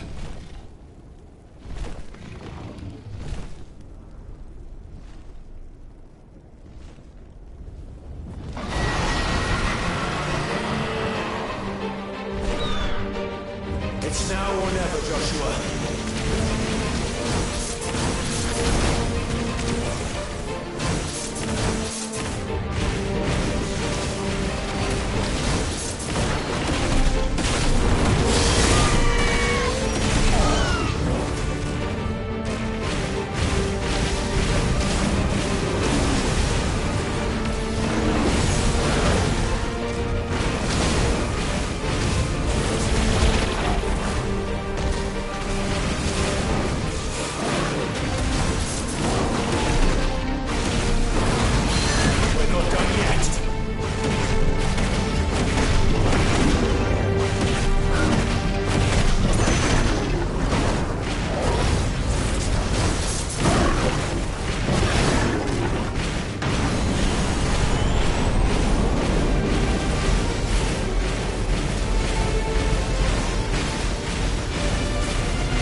If you're sure.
This is drinking the ether.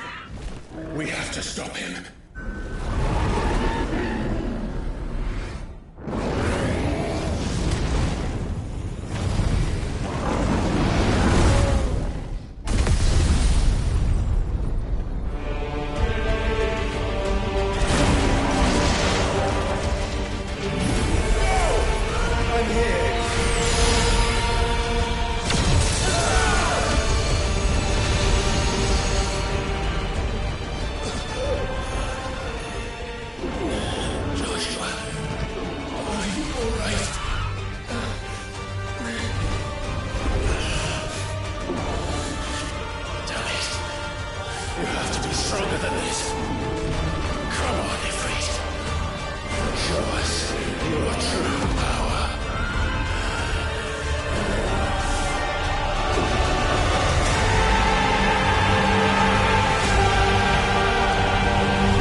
To match such power by trusting in our oath.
Joshua!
Dion!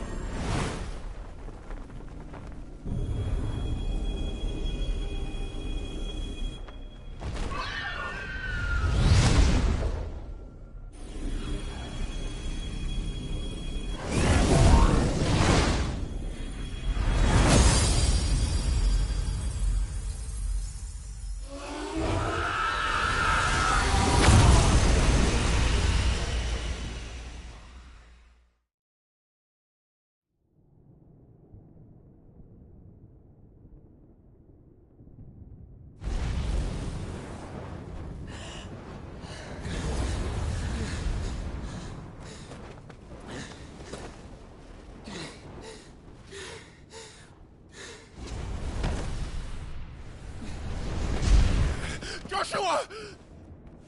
Clive!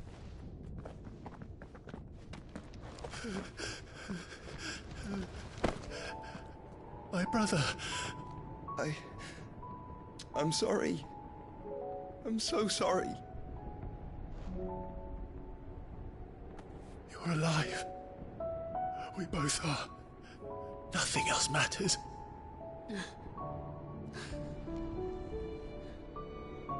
I never dared hope that I would see this day.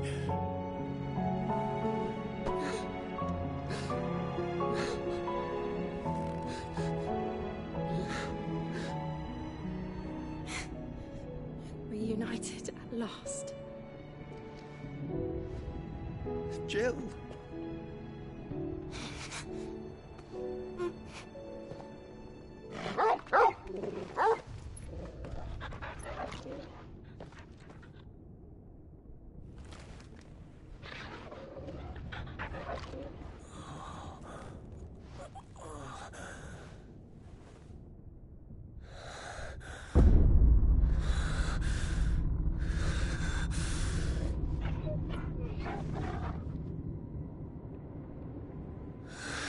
This is for my father!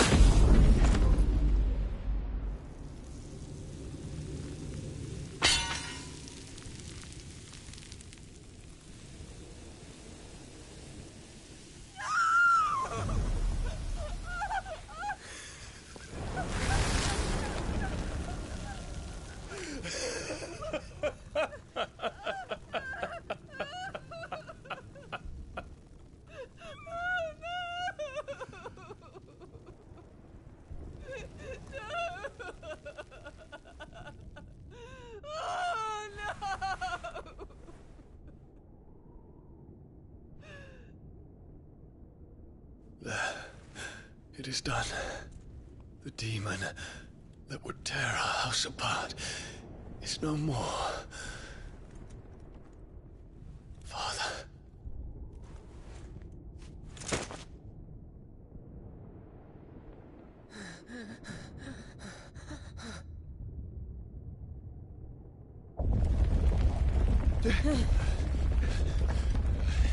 The Mother Crystal.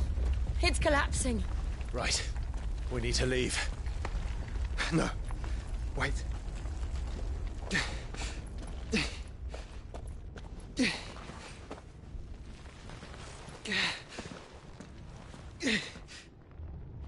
I owe him a debt. Fine.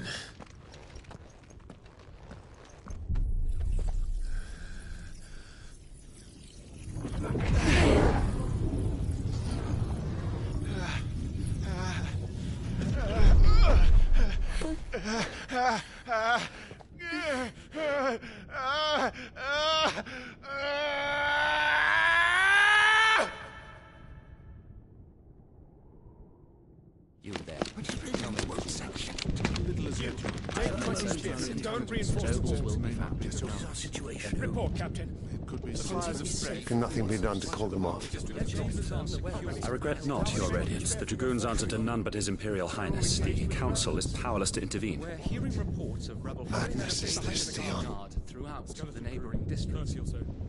Focus all efforts on extinguishing the fires around the capital. The city can wait.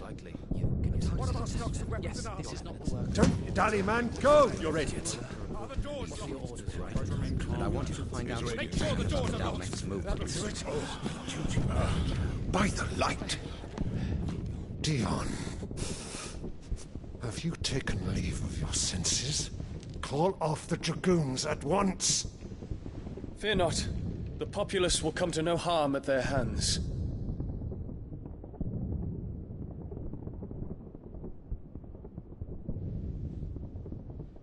I am here to save you, Father. Save me? A creeping darkness hides in the heart of Sanbreque. It stems from your wife, the traitorous Annabella.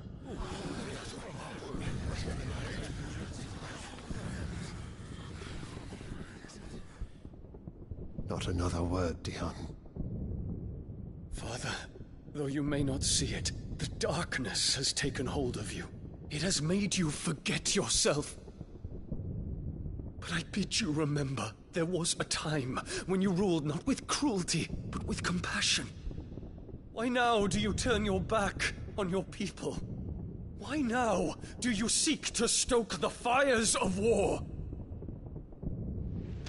You too have borne witness to this change, Your Eminences. And you know, as well as I, who is responsible for it. A puppet now sits upon the throne, but cut his strings, and the master loses the power! What? Dion, you bear steel before your Emperor? Guards!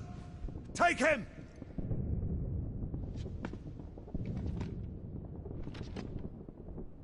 For every citizen who falls, another can be bred.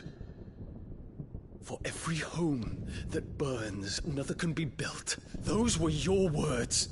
But when the last of your citizens has fallen, and all of their homes have been reduced to ash, what will become of your empire, of its rulers, of your god? As the Mother Crystals crumble one by one, and the Blight sweeps in to claim all that we hold dear, our people look to their Emperor for protection. Yet he labors not to secure their futures, but to seize what is left of the twins for himself! Even if it should come at the cost of everything his loyal citizens have labored to build! Dion, you must understand. A small price to pay, is it not? You've been blessed with great power, Dion. Enough to win me the world. So go, claim Valisthea for me, brother.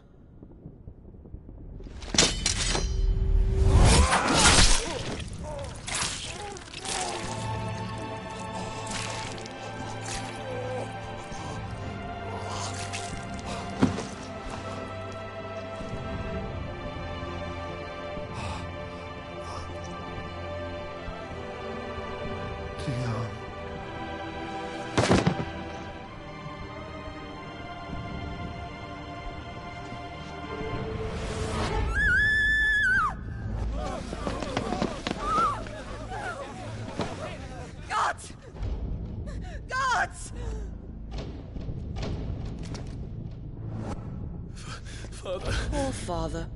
How he doted on his children. That he would die to protect me was plain. It was but a matter of when. You planned this? You did well to endure so long. But you broke in the end, as I knew you would. And now Muthos approaches. Put him to the proof. I would see if he breaks. Go, Bahamut. Kinslayer.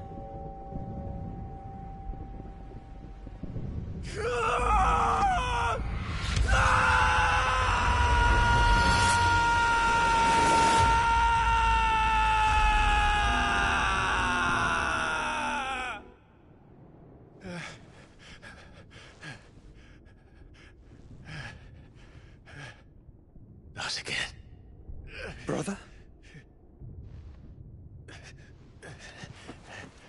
It's a long story.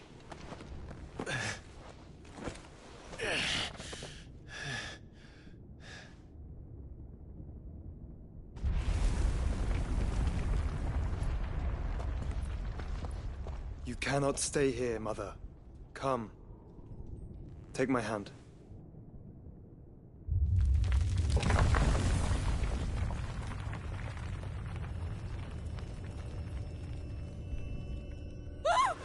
Get away from me! This is all just a dream, just a bad dream! You will not take me, Shadow! You will not take me!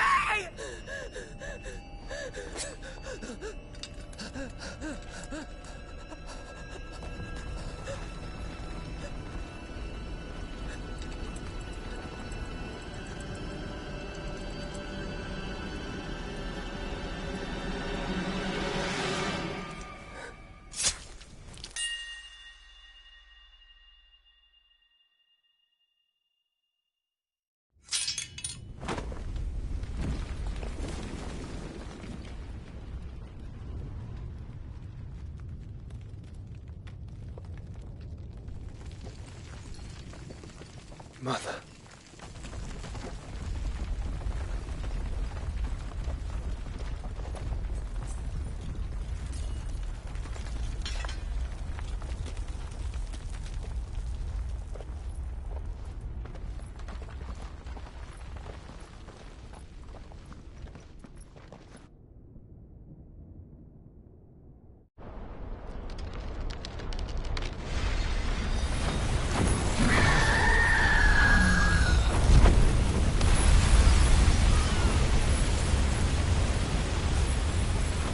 If it is consciousness that weaves your wills together,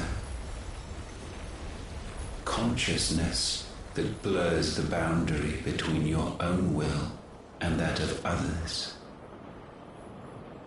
then we shall set you apart once more. The ties that bind you shall be severed, and humanity return to its proper place.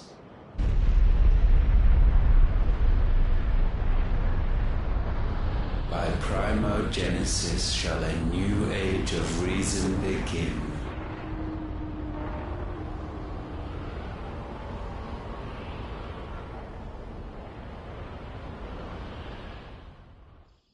Relax, Your Majesty.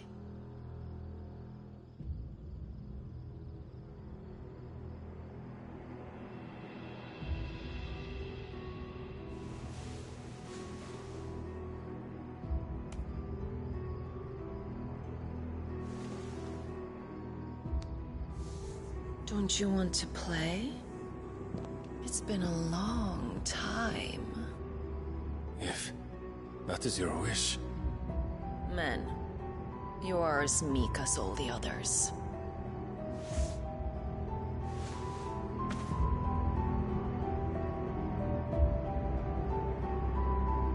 Such feeble creatures.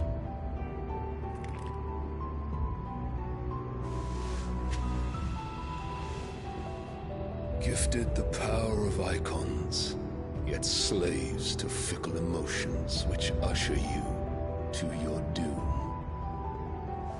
And so you bind your fragile wills with strands of consciousness. The wretched handiwork of a wretched people.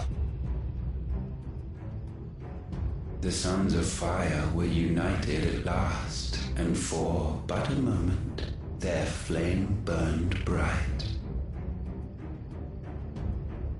Soon, Mythos shall become our perfect vessel.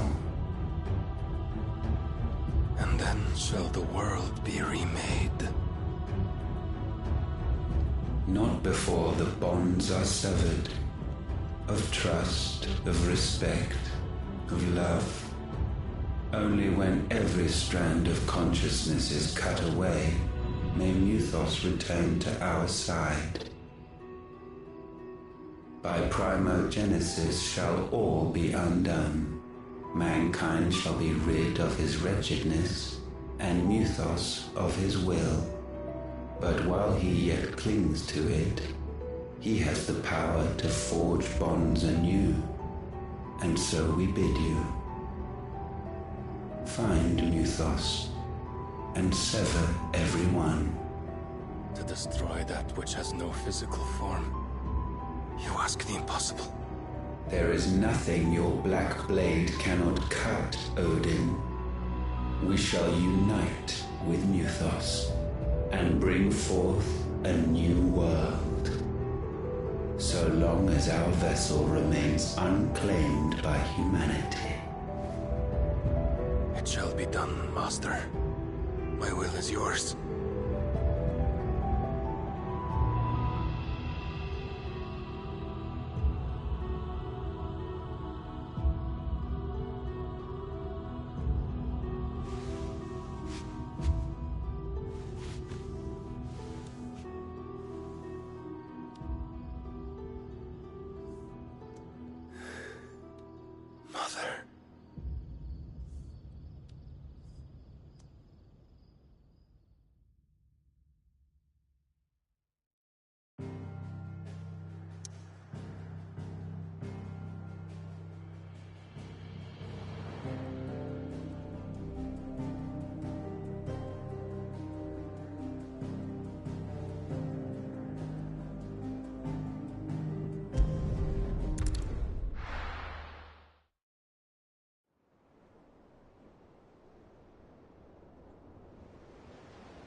How is your brother?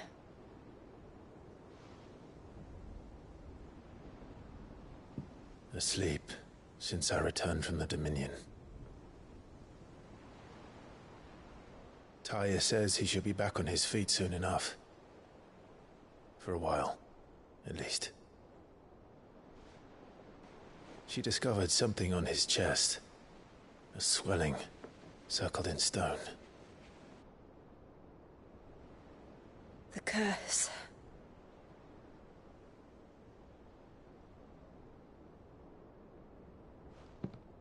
For every mountain we climb, another rises up to greet us, doesn't it?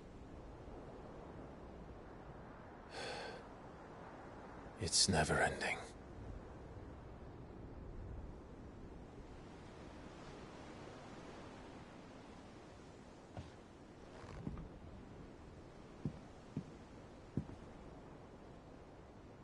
Even the sky seems to have grown tired of it all.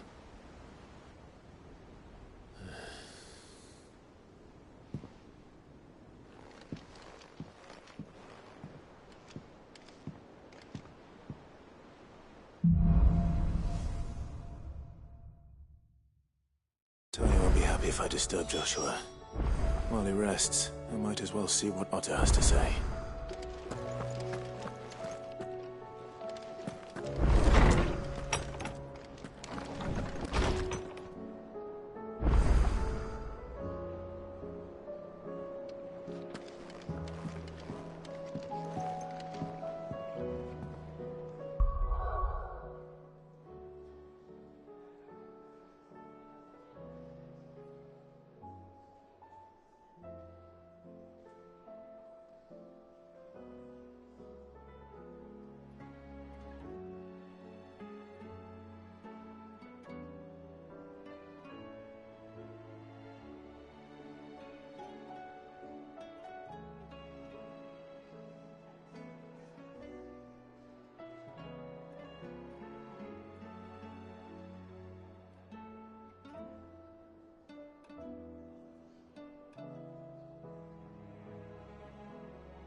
see the pair that got hauled into tires?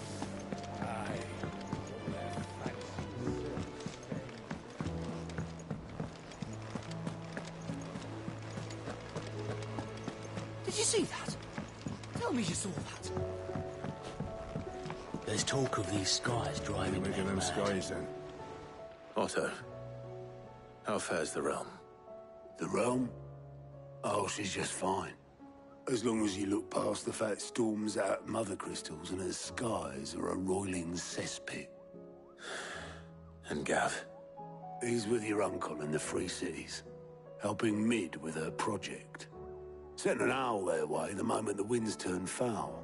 Still waiting on a reply, though. Do you have any good news?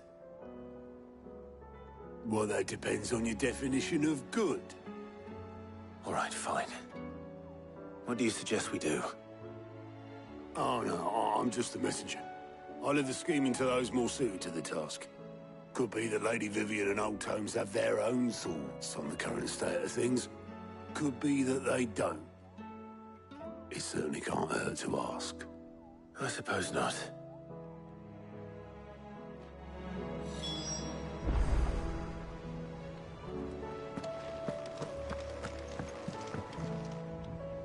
How is it that every one of your little excursions presages some inexplicable catastrophe?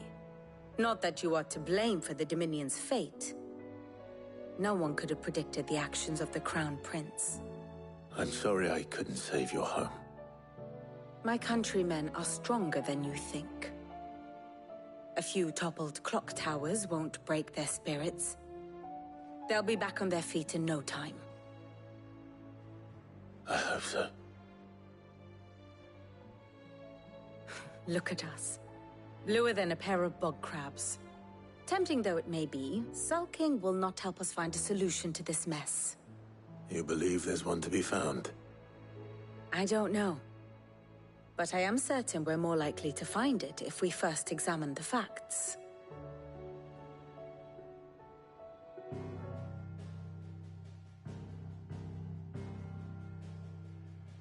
Beneath these darkened skies, fear and confusion reign over Valisthea. Oh, the lands around the fallen Mother Crystals had already begun to wilt for want of ether. But not like this. Crystals that filled wells and fueled furnaces, now nothing but pretty shards of rock. And those that hang from the people's necks cast nary a glimmer of light to keep the dark at bay.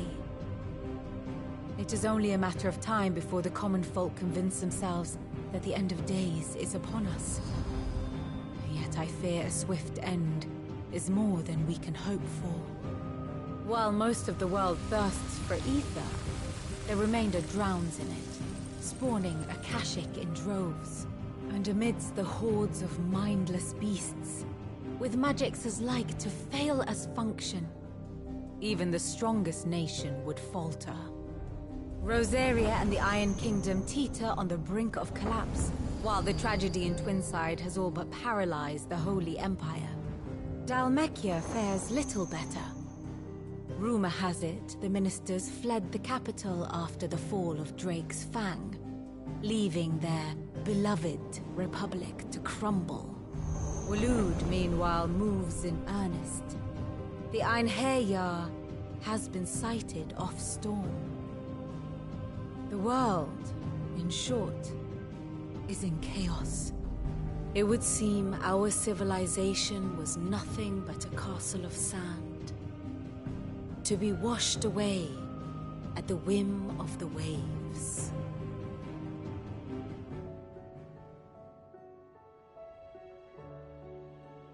A castle of sand. Not my best flourish, but it seemed fitting. The reports I've received are considerably more blunt in their appraisal. Without the protection of their nations, it will fall to the people to defend themselves against those who would take what is theirs.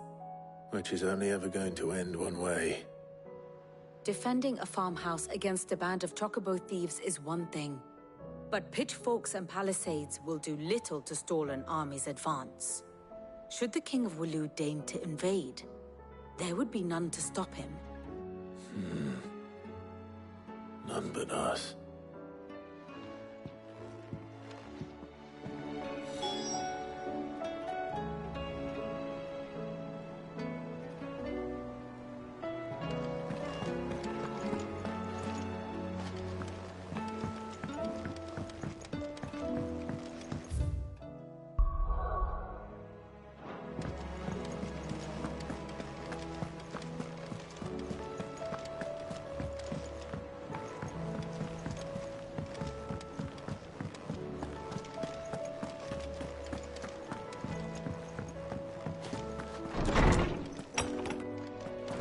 Is a storm coming soon?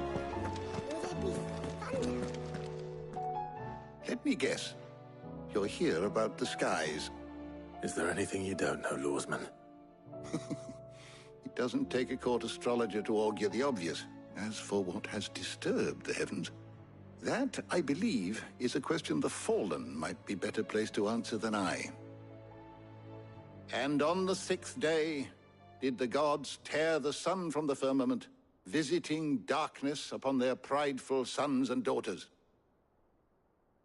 But I dare say you remember your childhood lessons on the sins of Zemeckis only too well. You think they're connected? That Ultima was one of the gods responsible? Well, he has certainly exhibited powers that we mortals would associate with the divine. There is nothing divine about him. But he wouldn't be the first god of whom that could be said, now would he? Yet for all the fairy tales that tell of the sins, there is almost nothing in the way of actual historical accounts. Had I the Journal of Moss the Chronicler, I may have been able to tell you more, but alas, I fear all remaining copies have been lost to time. You will forgive me, I hope? Certainly not. Because there is nothing to forgive. Even without this journal, you've provided us ample wisdom. And we will always be grateful for it. Perhaps Otto will be more inclined to share his thoughts when he hears what the others had to say.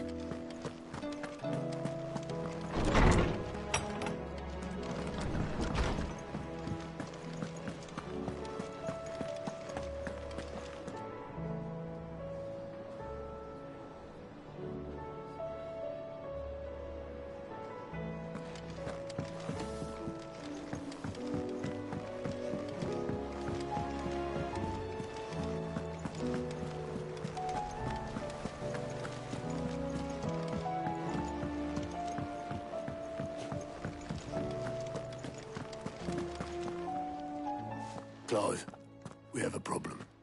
Only one. That would be a first. It would. Actually, there are 3. We had as many owls arrive while you were at the shelves. Martha's got a Kashik out her gates, and talk of monsters roaming the hills outside of Northreach has put the wind up Isabel and her lot. And don't forget Dalimil.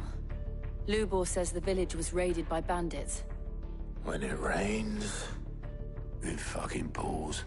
The Cursebreakers are spread thin, taking stock of the damage in the Dominion. And even if I could get word to all of them, I doubt they'd get here in time to make any real difference. Which means there's only 2 people who can. Jill and I. Let them know we're on our way.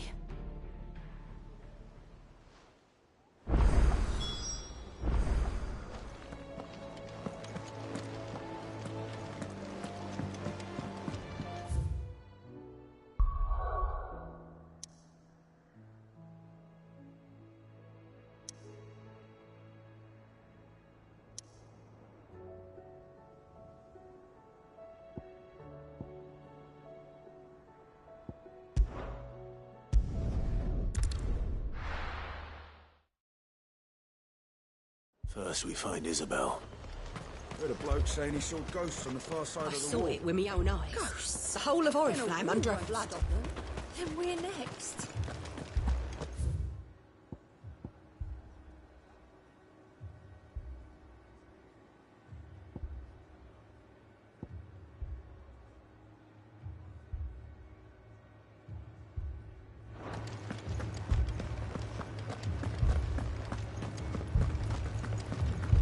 Left for more on the captain's orders. I can't do it. But you can.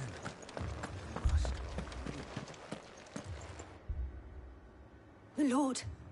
Milady. We received the dame's message. There have been sightings of strange creatures, I understand. With the blue eyes. Yes. Like a Kashyyyk, but different. They've taken so many. I've lost count. A Kashyyyk, but different. Ultima's thralls. And what of your mistress? Is she here? Oh, no. She went to the garrison to ask what they were planning on doing about all this. Then we'll look for her there.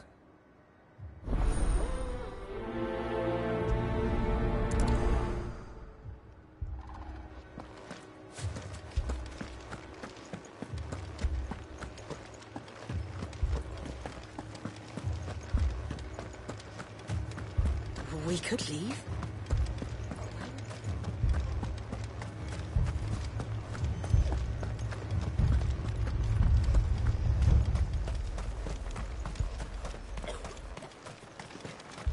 Madame, please!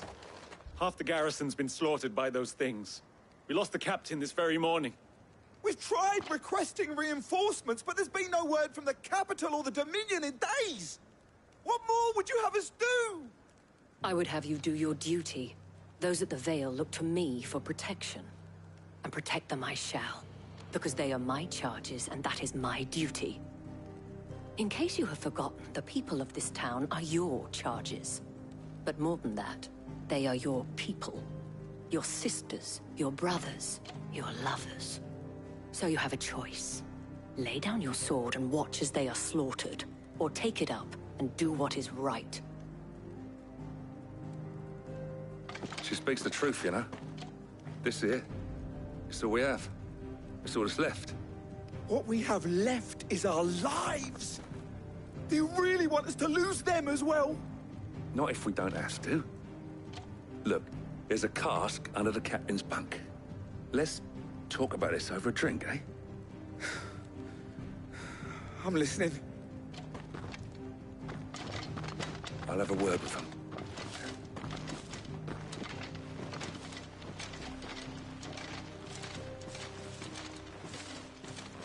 Ah, Clive.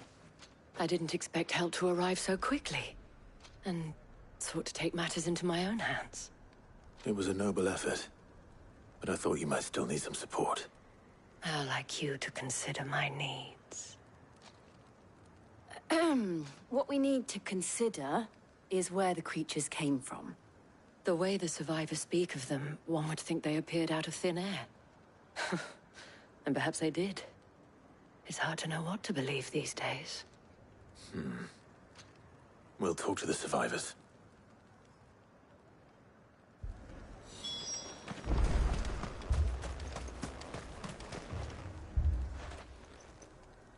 You're a pikeman, yes?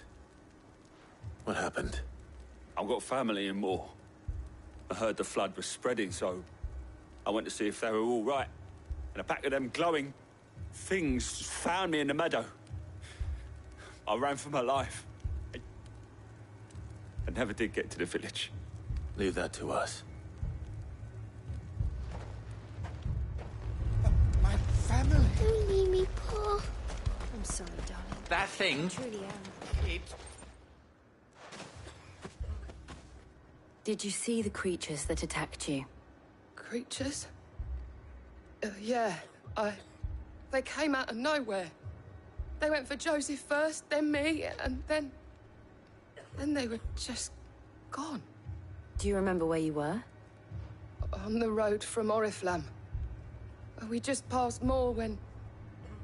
Where's my Joseph? It's all right. Just rest now. At least we have an idea of where the thralls might be now. We should head for more.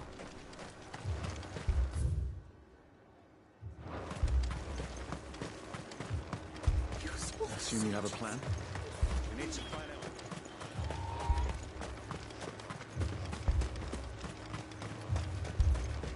It was all they could do to escape. They just left the bodies there in the flood. Come on. Fly, Ambrosia.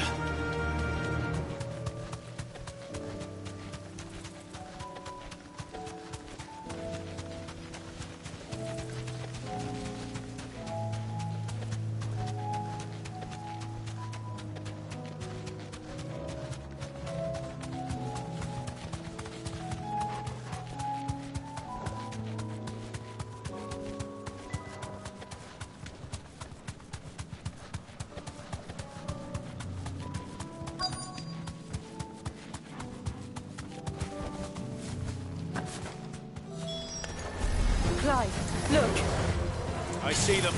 With me.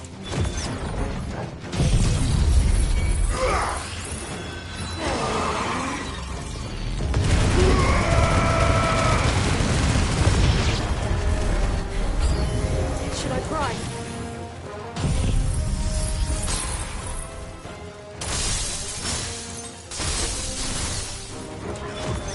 Save your strength.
Farewell.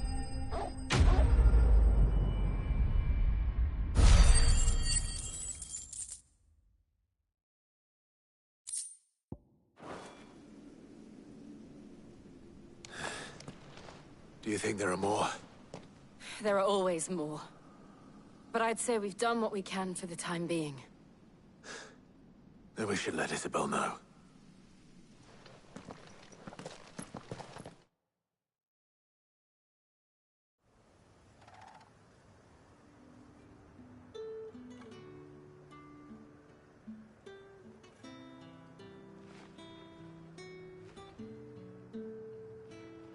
You have the town's thanks. Don't thank us yet. There will be more. Many more. And you'll need to be ready for them. Oh, we shall. Isn't that right, Captain? Yes, milady. The garrison will be ready. Philippe here has convinced most of the men to remain at their posts. For now, at least. Hearing that the Dane would look kindly on any man who committed himself to the task certainly didn't hurt. It's not the most selfless of motives, I'll admit. But whatever it takes, eh? Now me, I never needed convincing.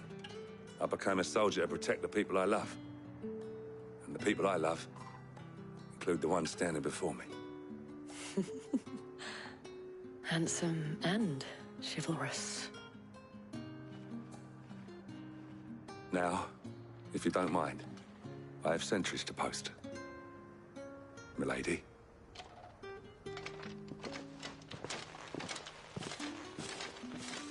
Lest you wonder, I'm not foolish enough to believe that this has solved all of my problems.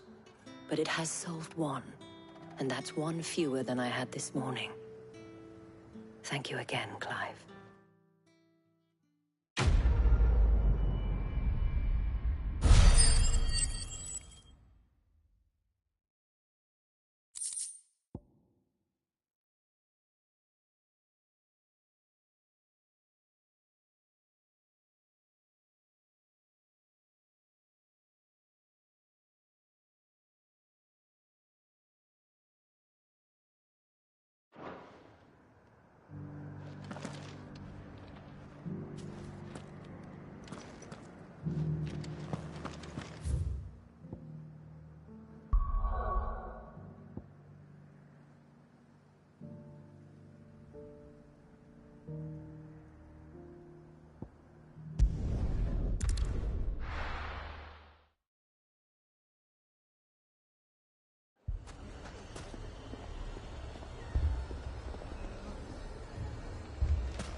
Fucking thieving bastards.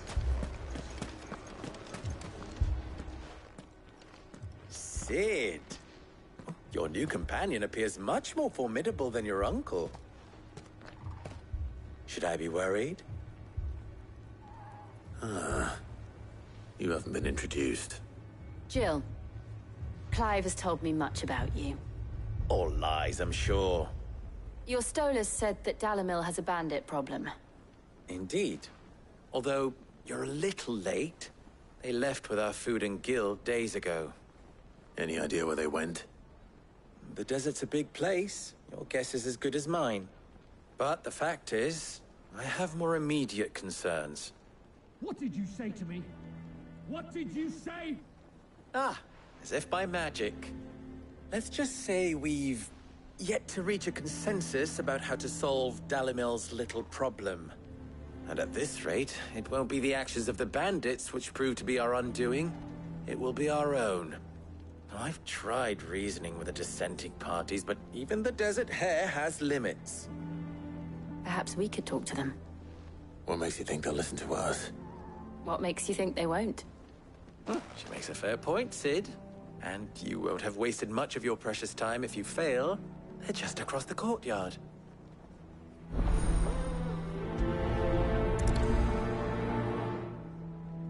Suppose we just follow the shouting.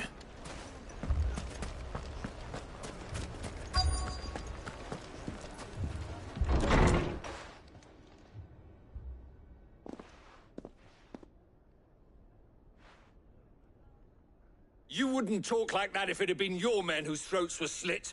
Blood for blood, it's the only way. We hire mercenaries and have them mount the bandits' heads on our walls as a lesson to the rest. And what happens when those mercenaries are slaughtered like your men? Are you going to hire more? We're better off using that coin to buy food and supplies. If we hire mercenaries, the only thing we're buying is the bandits' ire. And you cannot fill empty bellies with that. Do you hear me? But what happens when they come back? Maybe it'll be your throat that's slit. That's enough. Both of you. Any more of this and I'll throw you out myself. Come back when you're ready to talk like adults.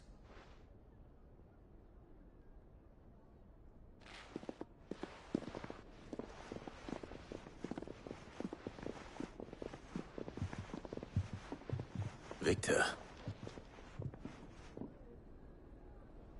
What's he doing here? Cid. And Lady Jill. What brings you here? I was about to ask you the same thing. Costness is in chaos, and the markets have all but ceased to operate. The Briar's Kiss here in Dalimil is the only place I can reliably obtain supplies. I was here to do just that when Master Lubor told me of his troubles. He thought I might be able to talk some sense into these fools. But if you're here, I suppose his patience must be waning. Who are those people? Those were the thorns in Lubor's side. And the reason this place might be headed the same way as Costness. It's these accursed skies. The darkness is enough to drive a man to madness. Or an entire city, for that matter. We're still working on the skies. But in the meantime, perhaps we can find a solution to Dalimil's problems. I hope so. For all our sakes.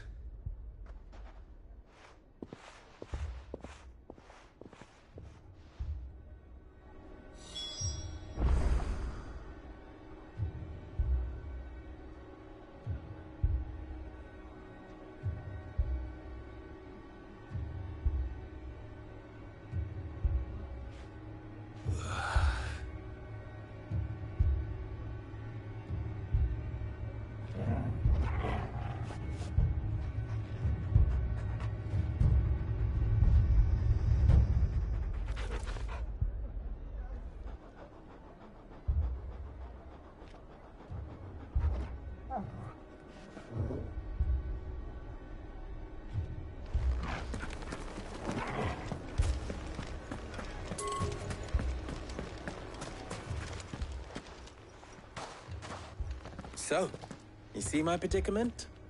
What I saw was a room full of people who were angry and afraid. And with good reason by the sound of it.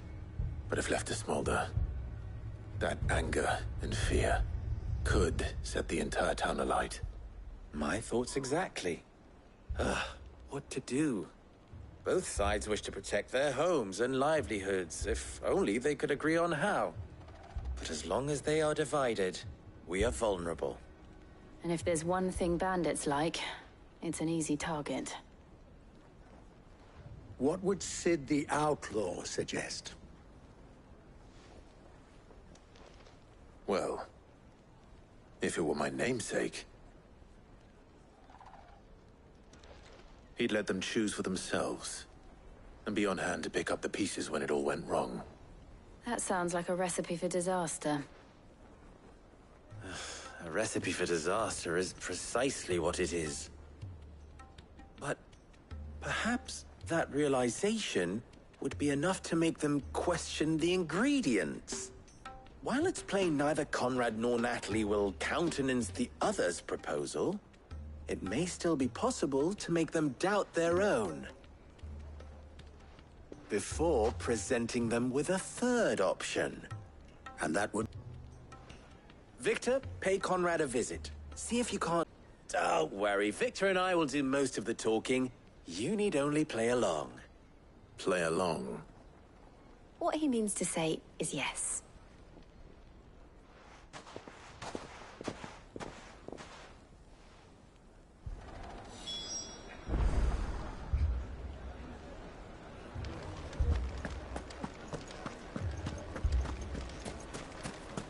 Picture it, Conrad.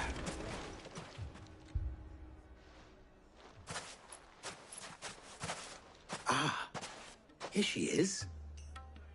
The Lady of the Spear herself. Conrad, may I introduce you to Jane, commander of the Red Wings, the oldest mercenary guild in the Free Cities. A pleasure, my lady. The pleasure is all mine. As I told you, I summoned the commander here from Canver to inquire about a contract. Victor says you told him no. That there aren't any men left to hire. Is that true? True as the crystals cracked. Nobles came and claimed every last one worth his salt. And not just from us Red Wings. You know of the 7 high houses. There must be 200 swords assigned each one. Granted, we have a few boys left. If it's boys you're looking for. Well, Conrad, are you saying that Dalamil's finest cannot defend this town better than a gaggle of unblooded striplings?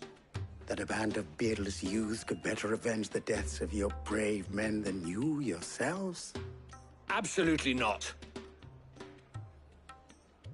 We'll show those bastards who they're dealing with.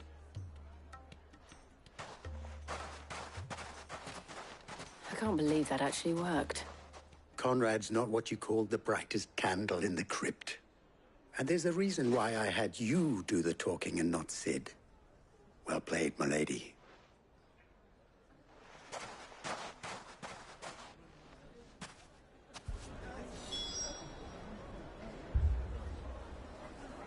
Then let us band together and show these brutes that Dalimil is not to be trifled with.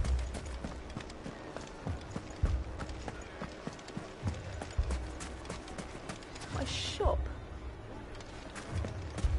Why would anyone do such a thing? If I had my pickaxe, I would... I mean, it may still be possible to buy something. Ah, here he is now.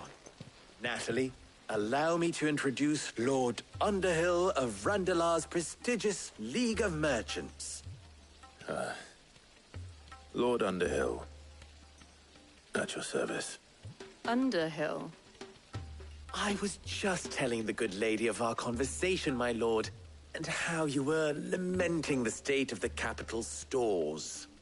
Lubor says that not only are the granaries almost empty, but that war and the Blight mean this season's harvest won't be enough to fill them for winter. Indeed, certainly that is the case. The nobles in the capital are buying up the city's stocks of barley and wine, driving the prices higher than most commoners can afford, it is only a matter of time before the peasants revolt. It is worse than I thought. If what Lord Underhill says is true, I fear we have little hope of supplementing our stores, meager though they regrettably are. And while I applaud your endeavors to dissuade our more bellicose citizens from seeking vengeance, I sense Conrad is not wrong in his assessment of the bandits' likely return. Which means that now, more than ever, we will need to secure what little we still have. Food, weapons, herbs, everything. If our humble town is to endure not only this hardship, but those that are certain to follow, we must stand united. All right. If it will help to protect my home, I'll do it. But you needn't have gone through this charade.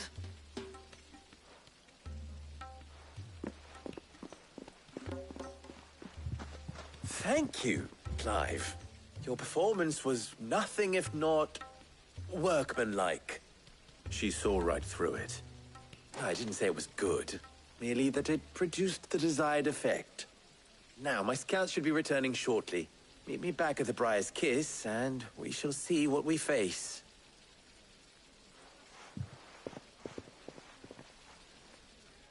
I'm not convinced our roles in this ruse were entirely necessary. I don't know. Conrad seemed quite taken with you. Little we have. Mummy, I'm scared. Oh, I'm ruined. Good news, Sid.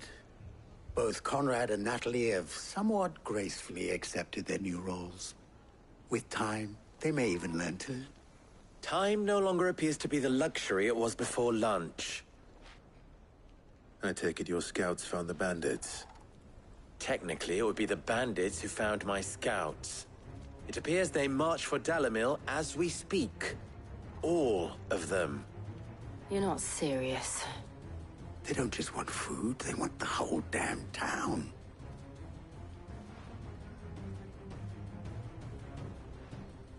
I have a favor to ask.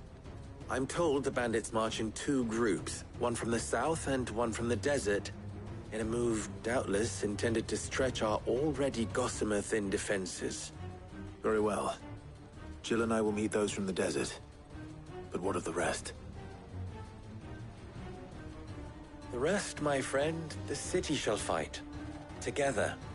Mistakes, I concede, are high. But if this does not unite Dalimil, nothing will. That is a lot of faith to put into those who had their hands around each other's throats but a moment ago. Then it will be for us to see that their hands are kept occupied. And I do mean us. I thought you might say that. We'll hold them off for as long as we can. And we will do the same.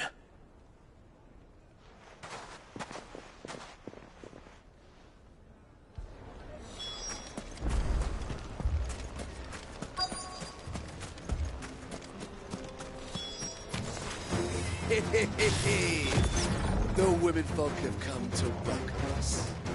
I'll take that one.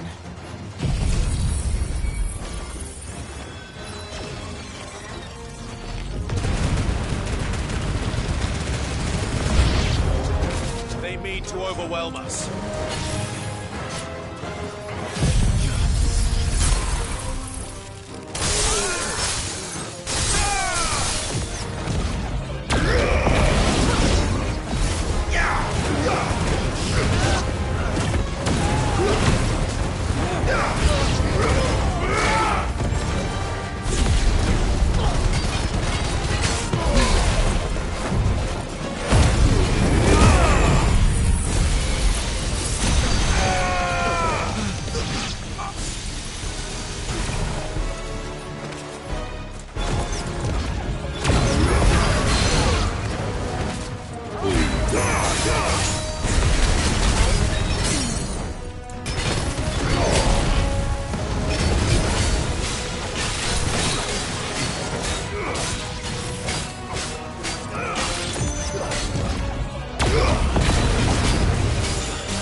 The townspeople.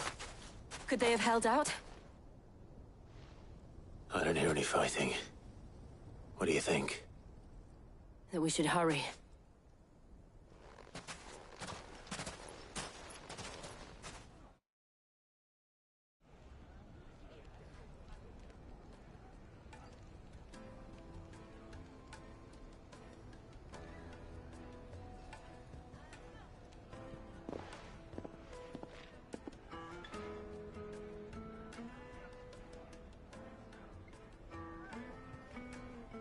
Natalie, I owe you an apology.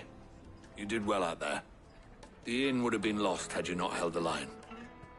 Without you, there would have been no line to hold. You saved us, Conrad. You saved Dalimil. We all saved Dalimil.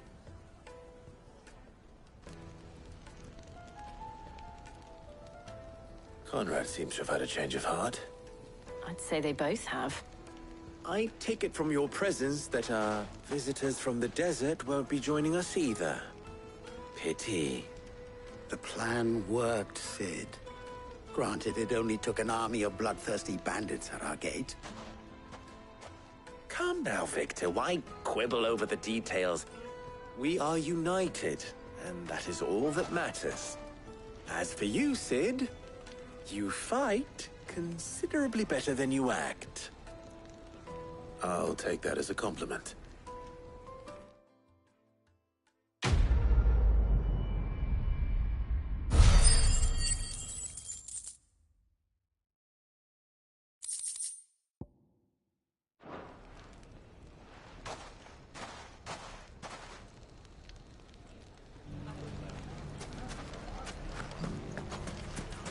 People take notice of wealthy men.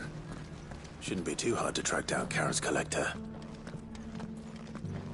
Lubo did well to bring Conrad and Natalie together. It's like herding cows.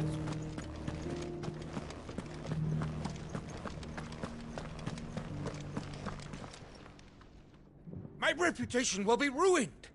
Ruined! Calm yourself, Lord Ignac, I beg of you, before you do yourself a mischief. Pardon the intrusion, but...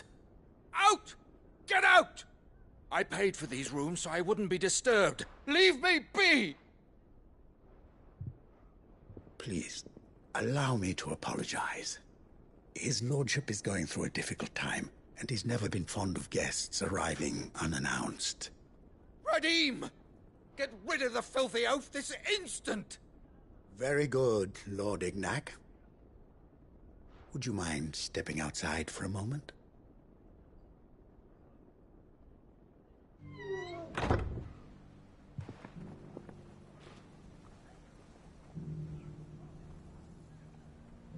I'm sorry if I've caused you any trouble. That? Oh, no. That's just how his lordship is. Though the morning's events have left him somewhat fractious. He has been dispossessed of his luggage, you see. The thieves also made away with a considerable amount of coin. Coin the innkeeper will soon be keen to collect. I don't suppose a certain blade was among the stolen items. A single-edged sword. It was purchased from a merchant friend of mine. Ah, you know Lady Karen. Yes, I'm afraid it was. Then I'll retrieve Lord Ignac's luggage. But I have one condition. You have but to state it. You are welcome to anything that is within my power to grant. I want an audience with Lord Ignac. A few minutes should be enough. Then I'll be on my way. A condition I would be a fool to refuse. Of course, you shall have your audience. I don't suppose you saw where the thieves went? I did not, no. Though some discreet inquiries made on his lordship's behalf mean that I know where you might find them. The bandit's bed. Every ill-gotten coin in Dalimil is said to pass through that disreputable corner of the Valcroy. And that's where I'm heading. I shall speak to Lord Ignac in your absence, and arrange for an audience upon your triumphant return. That will be very kind of you. Farewell, and best of luck.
time to fight.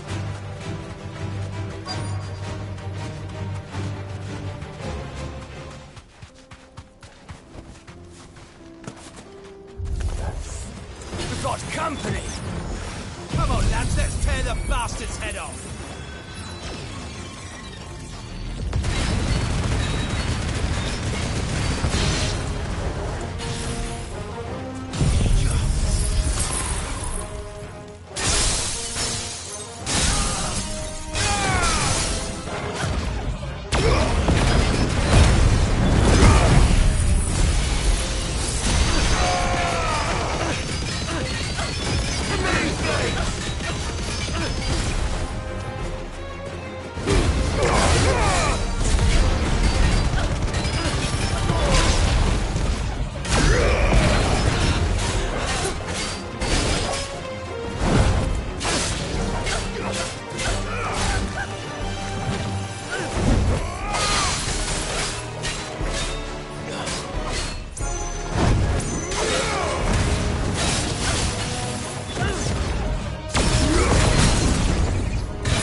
This must be Ugnak's luggage.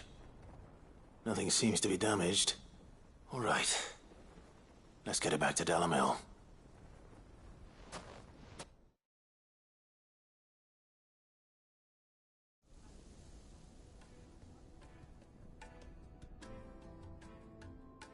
I hear I have you to thank for the return of my effects.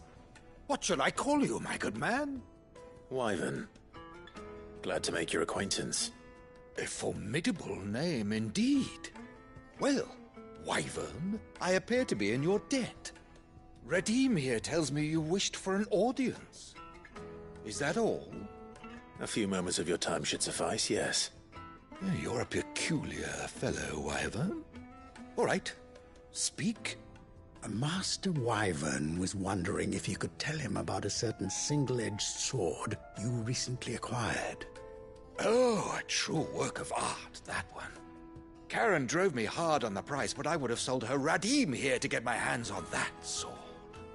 It was made in the Outer Isles, far beyond the Twins, and is used exclusively by the practitioners of a unique school of swordsmanship.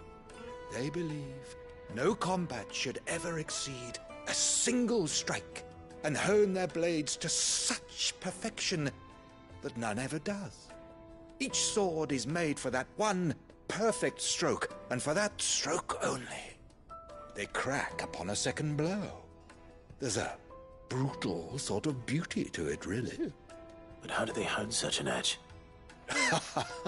Fine question. Why, they use a whetstone, of course. Whetstones, rather.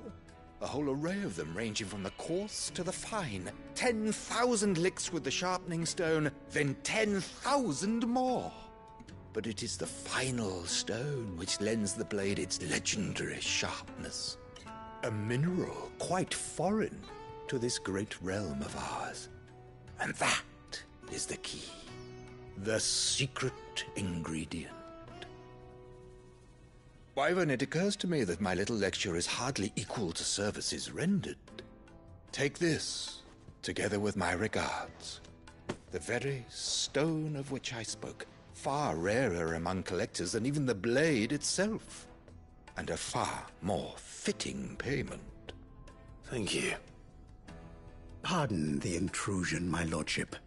However, it is long past time we prepared ourselves to depart. So it is. I am locked in bitter competition with a rival collector of curiosities. I am one step ahead of the unscrupulous scoundrel, but he is hard at my heels. And there are many other collectors out there. Too many to count, but only one do I consider my nemesis. Lord Byron Rosfield. And is a perennial thorn in my side. I can imagine. Farewell, Wyvern. May our paths cross again. Radim, we mustn't dawdle.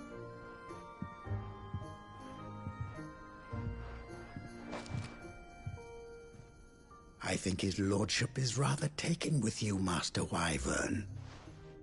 Thank you again for your assistance. Coming, my lordship. I'll be right there.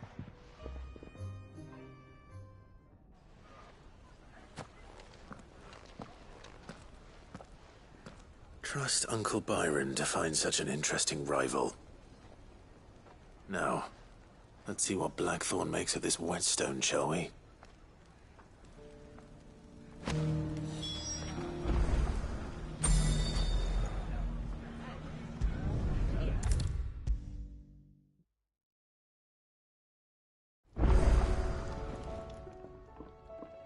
Sorry for the wait, but hopefully you'll agree it was worth it.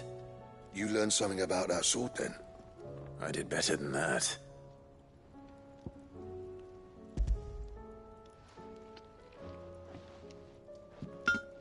A whetstone? Yes. But not one you'll find anywhere in Valisthea.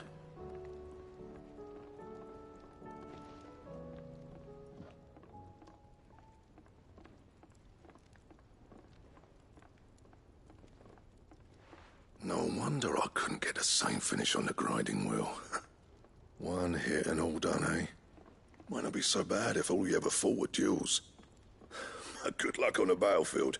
Your second opponent would be your last, no matter how good you were. Even so, is there some way it could be used to give the Cursebreakers an edge? I think so, yeah. With this whetstone and the right kind of steel, I could probably even make a twin of the blade that rattled me. But there'd be no replacing this little rock once I worn it down to a sliver. I reckon we get a dozen swords from it, if that. Swords that the Cursebreakers wouldn't know how to wield properly, and that would see them through a single fire piece. Nah, no point trying to copy that thing. Be about as much use as a wax anvil. But finishing our blades with a whetstone this fine, now that's something to consider. And what's finer than fallen masonry, eh? Or more hard-wearing, for that matter. Just imagine it. Good Valisthean steel with an edge as sharp as any found in the Outer Isles. I won't make a copy, nah. I'll make something much better. I'm sure the Cursebreakers will be delighted. Just don't push yourself too hard. Don't you worry about me, Sunshine. I've been working day and night since I was half your age, and I'll still be here when you're long gone. Hey, thanks, Clive. I mean it. I owe you one, August too. It's good to know someone's looking out for me. He'll be happy to hear you said that. And I'll see that my debt to you's paid. First new blade I make's got your name on it. You come and find me when you've got the materials. All right. I will.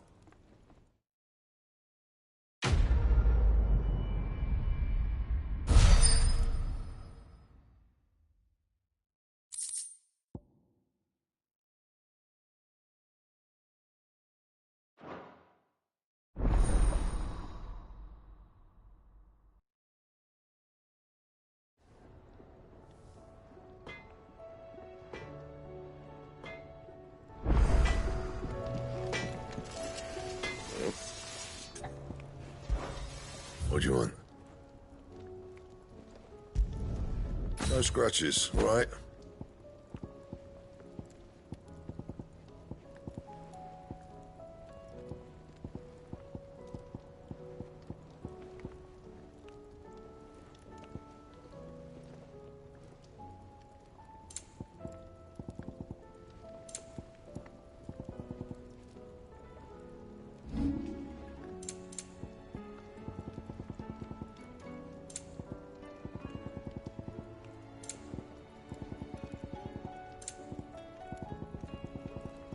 Anything else?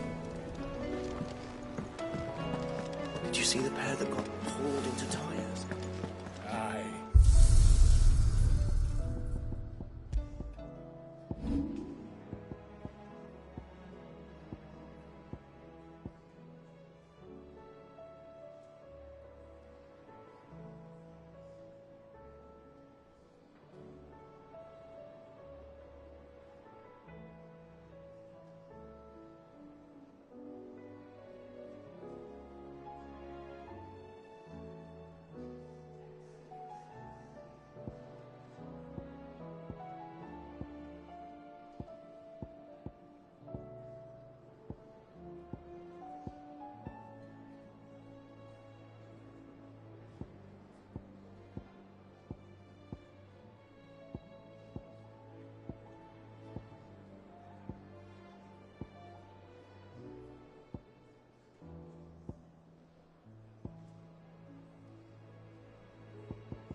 Just patch me up as quick as you can and get me back out there.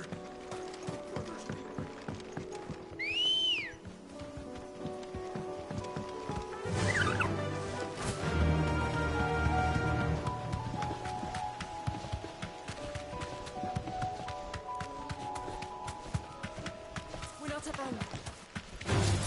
Just the one of you, eh?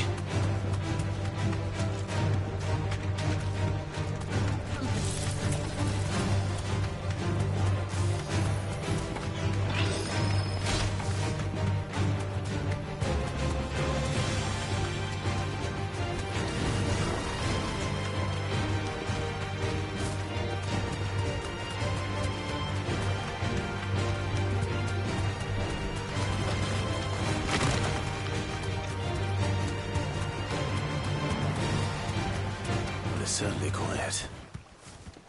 If I were a giant antelope, it would seem like just the place.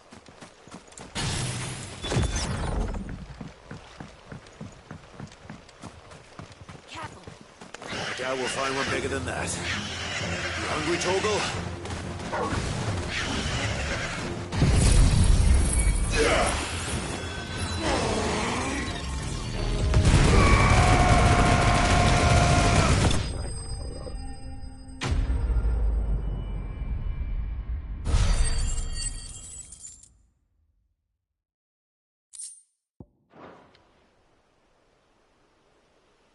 Now,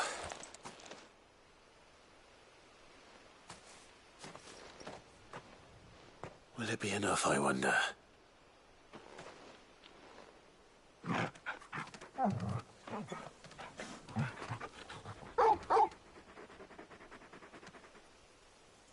I say that answers my question, which means we owe the lawsmen our thanks. You're just a big puppy, aren't you? A very big puppy.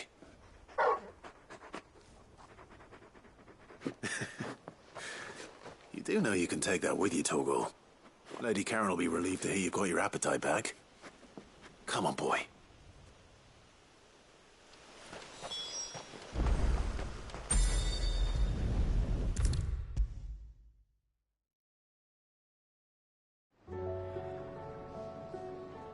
I noticed you and Torgal had gone off somewhere. Take him for a walk, did you? You could say that.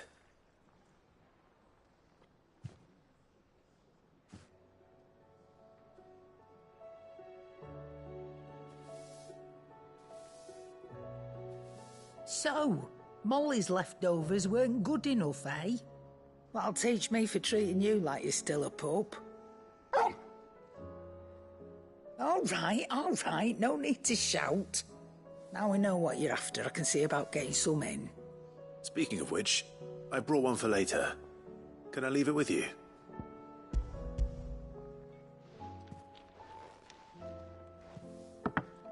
You can, aye. I'm nice like that. In return, you can thank Tomes for me. The bloody know-it-all. I was just on my way to see him.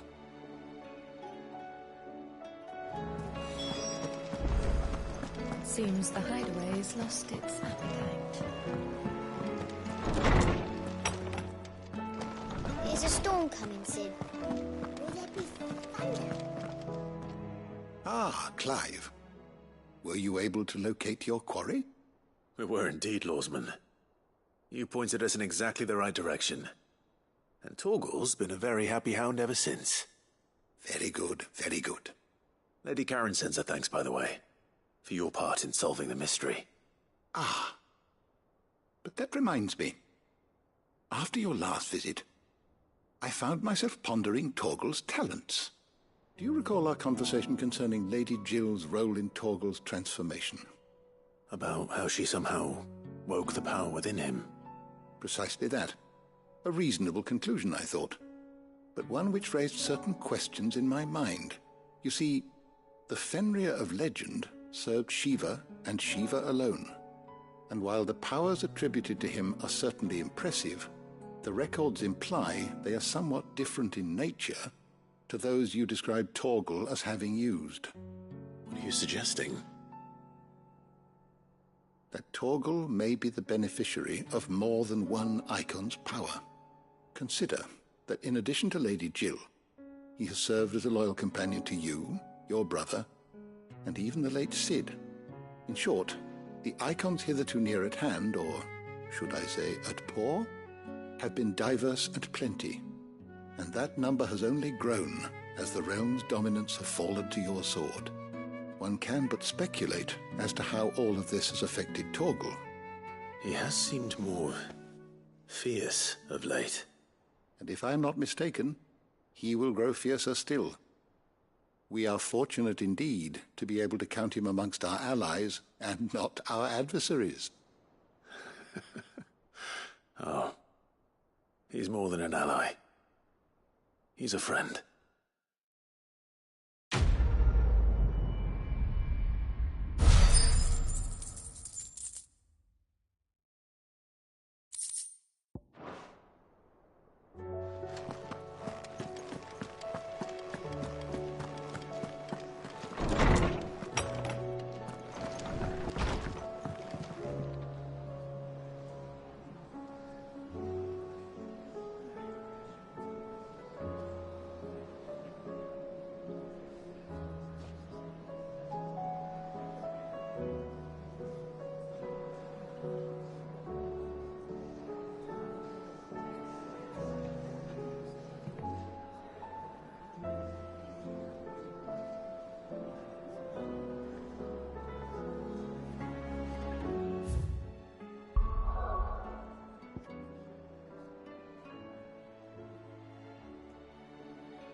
That'll do, girl.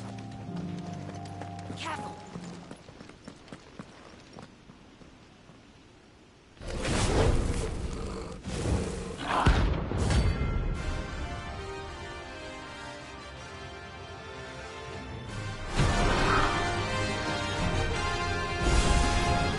Look what we have here.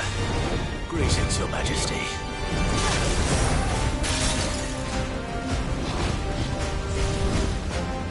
Nice try.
is over. Now to collect the ash. This looks like the stuff. Let's see if there's any more.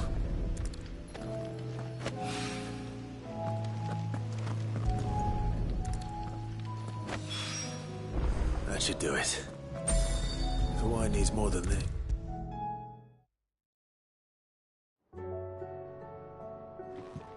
All right there, Sid? How's that hunt for the bomb ash going? I have it here.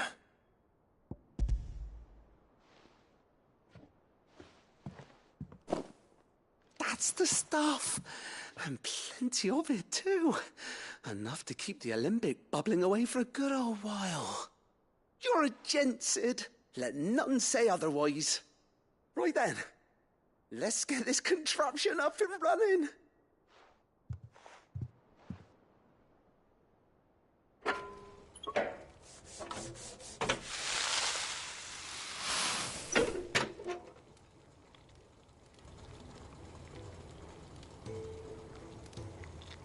There we have it. The Telemon Alembic. And it works just like the chief said it would. Very impressive. Says the man who cut down a burning boulder. Speaking of which, I still haven't returned the favor. There's no need. The good it will do for the hideaway is reward enough. Don't be silly. Why don't you let me take a look at that bag of yours? The one you keep your potions in. Reckon I could work some magic on that. What kind of magic? Well, we happen to have isolated a substance in our test run of the Alembic that I reckon will make even the toughest leather supple as anything. Thought we might use it to breathe new life into old boots and the like. Save the hideaway a few gil. But I reckon if we slap a bit on your bag, it'll loosen it up enough for you to squeeze in a bottle or two more. Well, it can't hurt to try, I suppose. That's the spirit. Leave it with me. I'll only be a mo.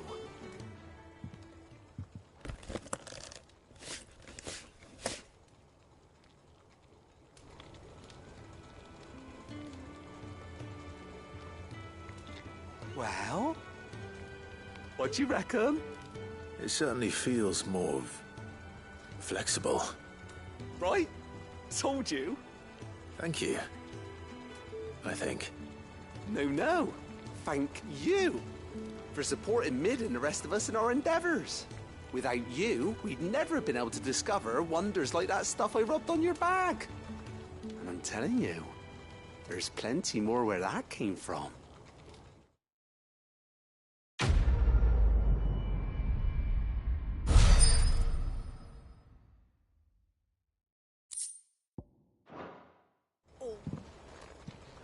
Oh, clouds. You'd think the people here had never seen a storm before.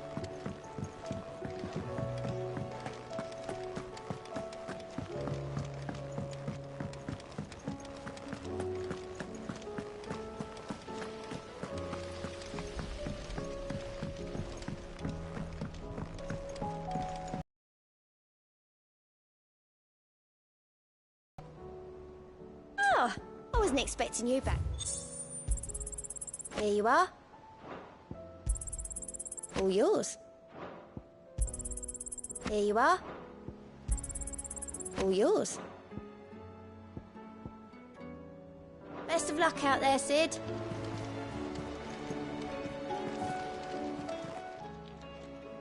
All right, Clive. Keeping busy, are you? Me too. Seems like every report our allies sends us brings 100 new headaches for me to deal with. I've been doing my best to keep on top of it all, sending anything urgent straight to the curse breakers, just like Otto told me. The rest I add to the list, whether it's strangers begging our aid or friends acting funny. There is no end of problems that need solving. And anyone with the time and inclination to solve them will earn a nice bit of goodwill for the cause. And maybe more besides. So, how busy did you say you were?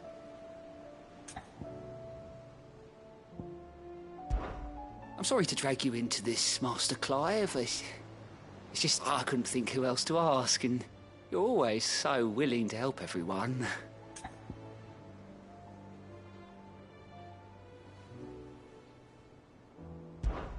Here you go.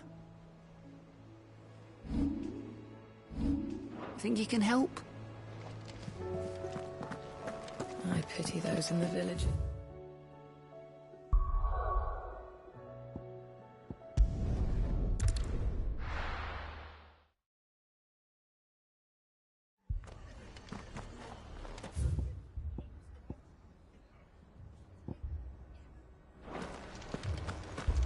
This man's gonna die if we don't get him to a healer.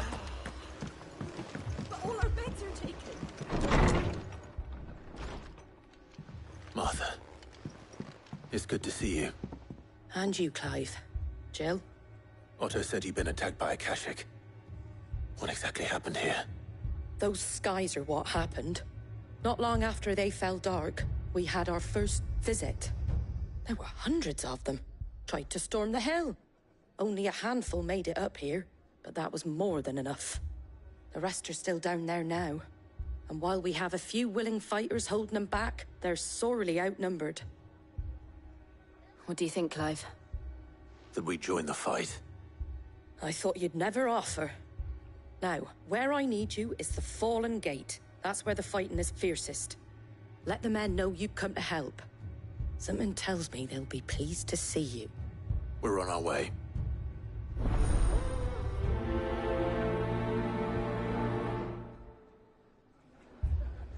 Do you think there are as many as Martha says?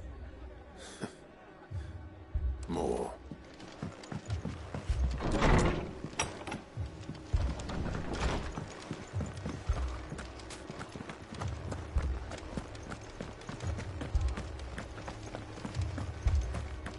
You don't think they've abandoned us, do you? Them not. Not a chance.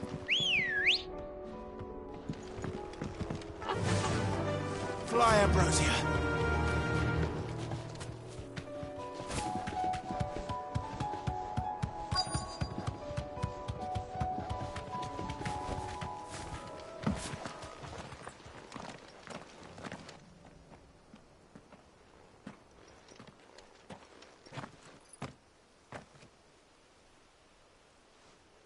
Clive, wounded.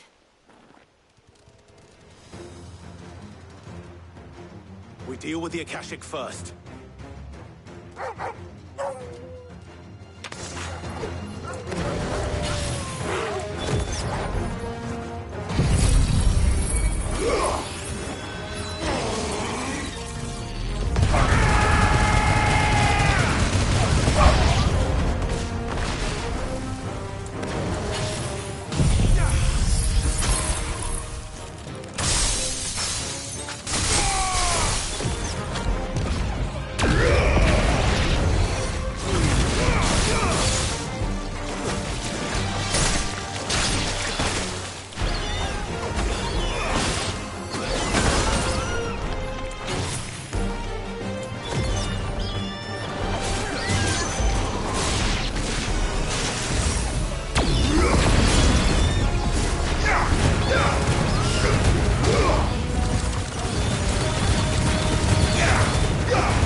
These men don't have the look of hired swords.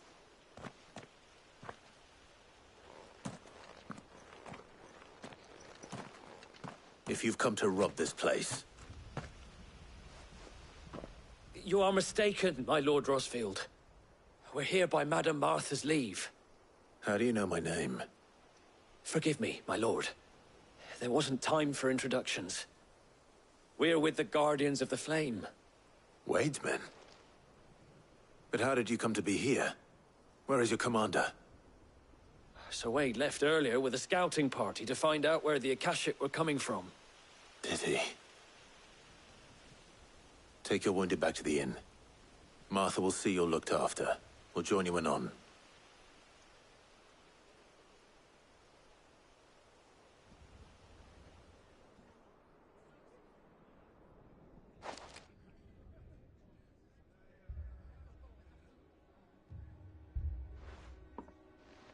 And to think you took them for thieves. A fine reward for holding off the horde, that is. When did Wade and his men arrive? Not long after Rosalith fell. The Guardians asked me to shelter some of them that had lost their homes. They were making ready to leave just as the skies turned, and we agreed it was best we stuck together. Martha! Trouble! The scouting party's almost at the lift, but they got a pack of Akashic snapping at their heels! And they got wounded with them! They're not gonna make it! Damn it all. We'll worry about them, Martha. You look after everyone here. If any can still fight, send them to the lift. I will. You two be safe now.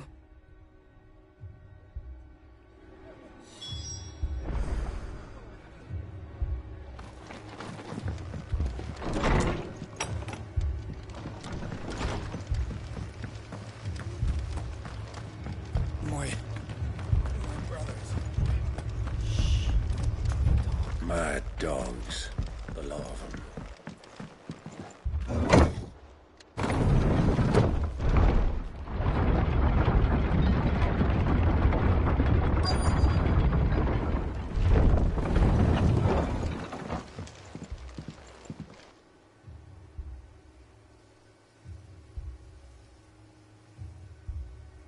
Squire, I need you to get those who can still walk up the lift to Martha's.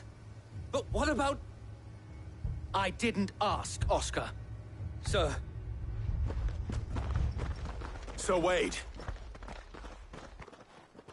Lord Rossfield. If you aren't a sight for sore eyes. Martha seemed to think you might need some help. And by the looks of it... We thought we could sneak by them. But we didn't know there would be so many. How could we have? Behind you!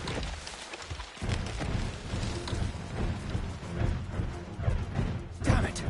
We need to get the injured to safety. Do you think we can hold them off? We can certainly try. Are you with us, Sir Wade? Always. Then let's do our duty.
Is anyone hurt?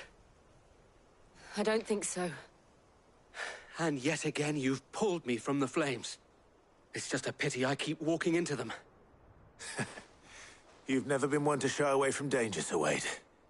Like any shield worthy of the name. I see you're all in one piece. Martha!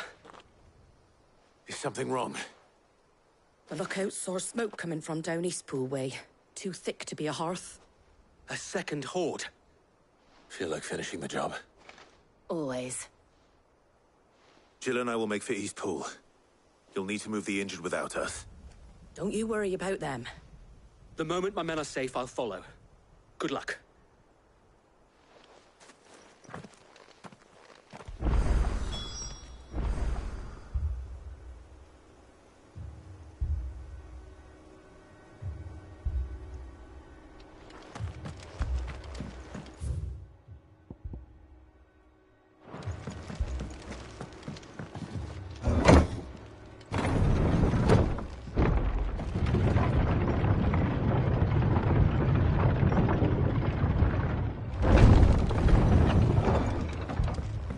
Mad dogs. The lot of them. My brothers. Shh, don't try and talk. This man's gonna die if we don't get him to a healer. All our beds are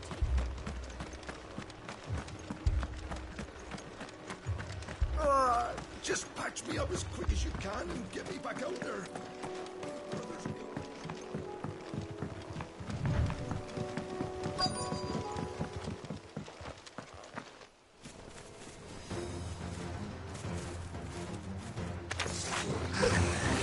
They're headed for the rest. We have to slow them down. Martha and the others won't be ready.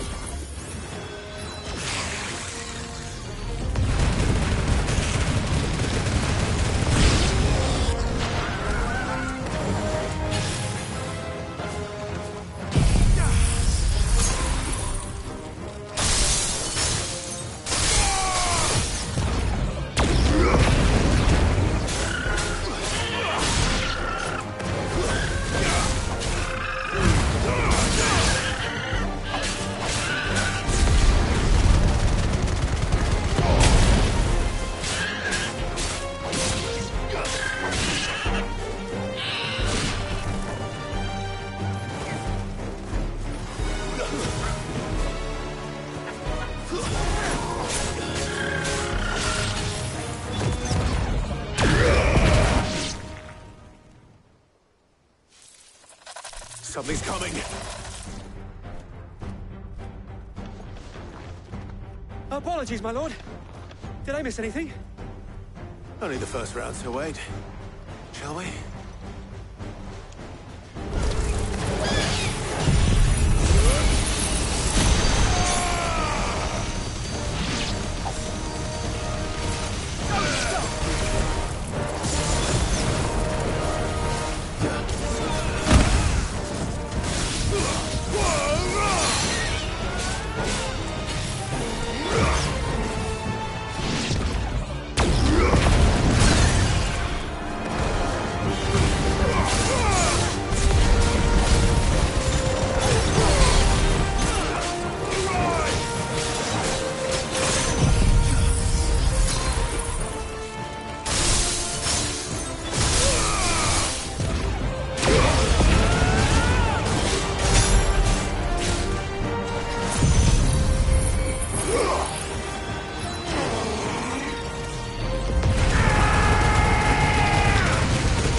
Farewell.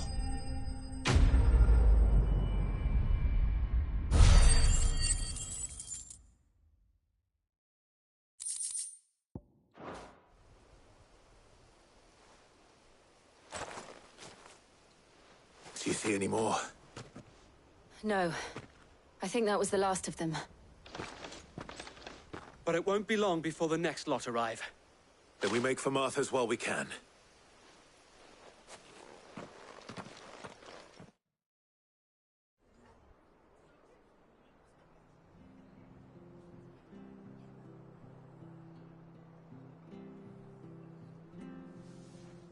What did you find out there? The same as Sir Wade. Scores of Akashic. Well, wherever they came from, they're gone now. Our lookouts say the lowlands are clear. Hopefully we'll have enough time to lick our wounds. How many of your men were injured? A damn sight less than if you hadn't turned up. Thank you. It was a hard-fought victory. But as long as the skies remain dark, I fear the Akashic's numbers are only going to rise. It's not a matter of if the Horde will be back, but when. And whether that's sooner or later, we'll need to be ready. The inn here affords a good view of the land, and is easily defendable. I'd like to make this one of our outposts. What do you say, Martha? You'd have more men to guard the rest. Well, when you put it like that, of course they can stay.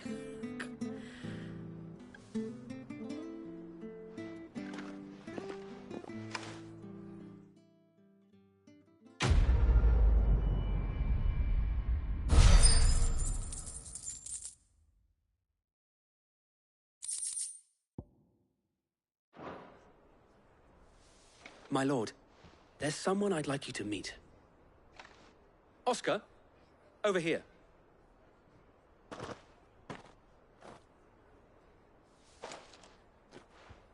It is an honor to make your acquaintance, Lord Rosfield. I am Oscar. Oscar of House Murdoch. Murdoch?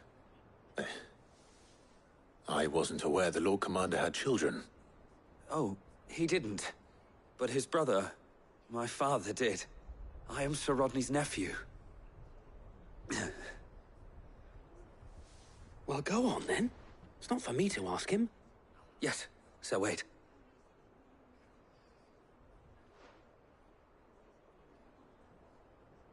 If it please you, my Lord Marquis, might you take me as your squire? I would learn the duties of a shield from the finest. I'm sorry to disappoint you, Oscar, but I'm a shield no longer. Nor was I ever the finest. And spending time in the company of an outlaw hardly seems a fitting education for one aspiring to take his oaths. My Aunt Hannah once told me that a man is not defined by his title, but what he does in its name. You have accomplished much since taking on the mantle of Cid, winning no little honor in so doing. And I would sooner serve under an honorable outlaw than an unworthy shield. Not that Sir Wade and the other Guardians are... I mean to say that, they're... It's all right. We know what you mean. There is only so much the boy can learn from me, my lord. But a squire... Would that really be so bad? You were a squire once. And I'm certain Sir Rodney would approve.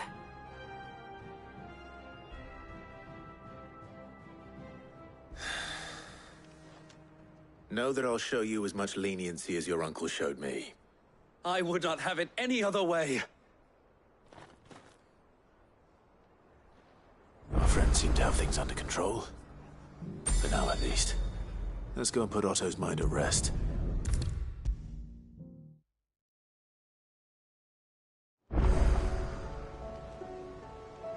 Was wondering when you'd turn up.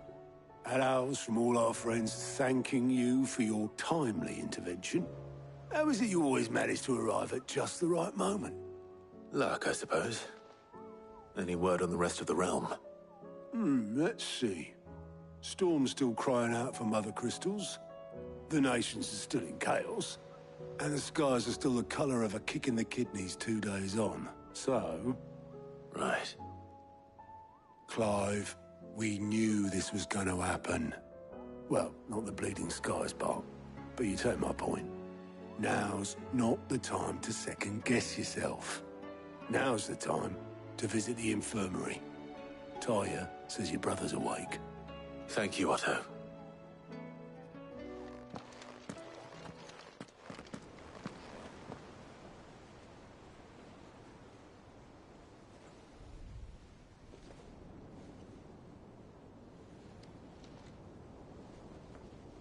So it was not Sylvester, but Olivier who served as Ultima's puppet. And when Dion learned of this, he sought to slay the fiend.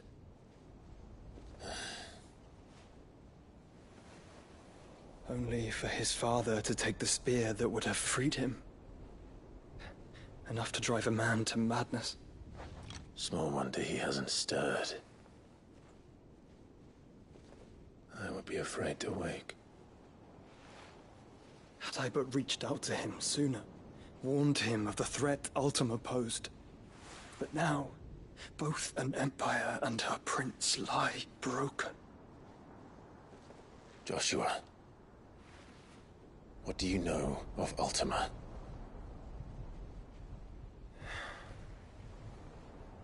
Very little, I'm afraid. Despite my best efforts. 18 years ago, as I lay buried beneath the rubble of Phoenix Gate, 'twas not death who came for me, but another. And it was while in my rescuer's care, I first heard of Ultima.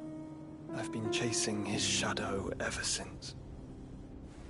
Ultima is driven by some deep, dark purpose, and for whatever reason, it would seem you are crucial to his designs. He will stop at nothing to have you, even if that means toppling an empire. But why me? What possible use could I be to such a creature? That is one of many answers that have eluded me. Yet, I am certain of this. It is not mere chance. You were chosen for a reason.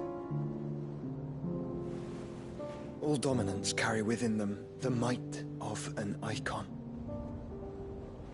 Nigh limitless power that is at once acutely limited.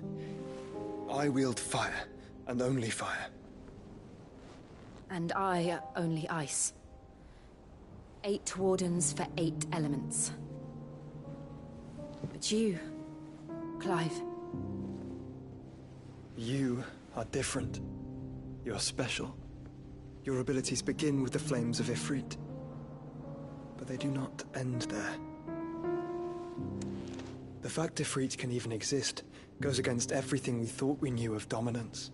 Perhaps Ultima has been waiting for one such as you, whose potential is truly limitless.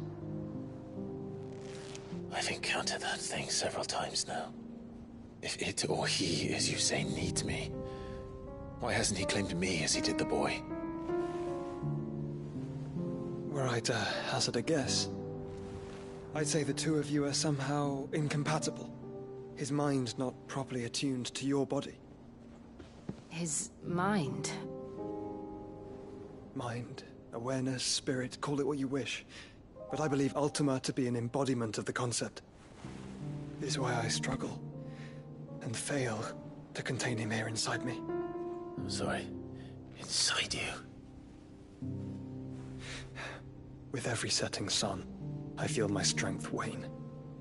And though the Phoenix's flames mend the prison I have made for Ultima, they do so at a cost. We must find a means to bring an end to him before I meet my own. What were you thinking? It was that or let him take Clive. And I've always had a soft spot for my brother. But that doesn't mean you should sacrifice yourself to save me.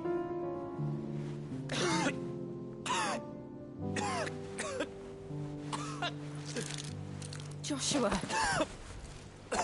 Clive, it's Gav.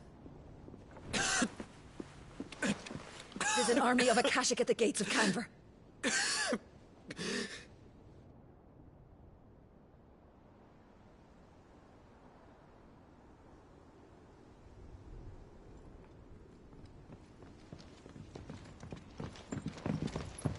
Well, what's the short of it?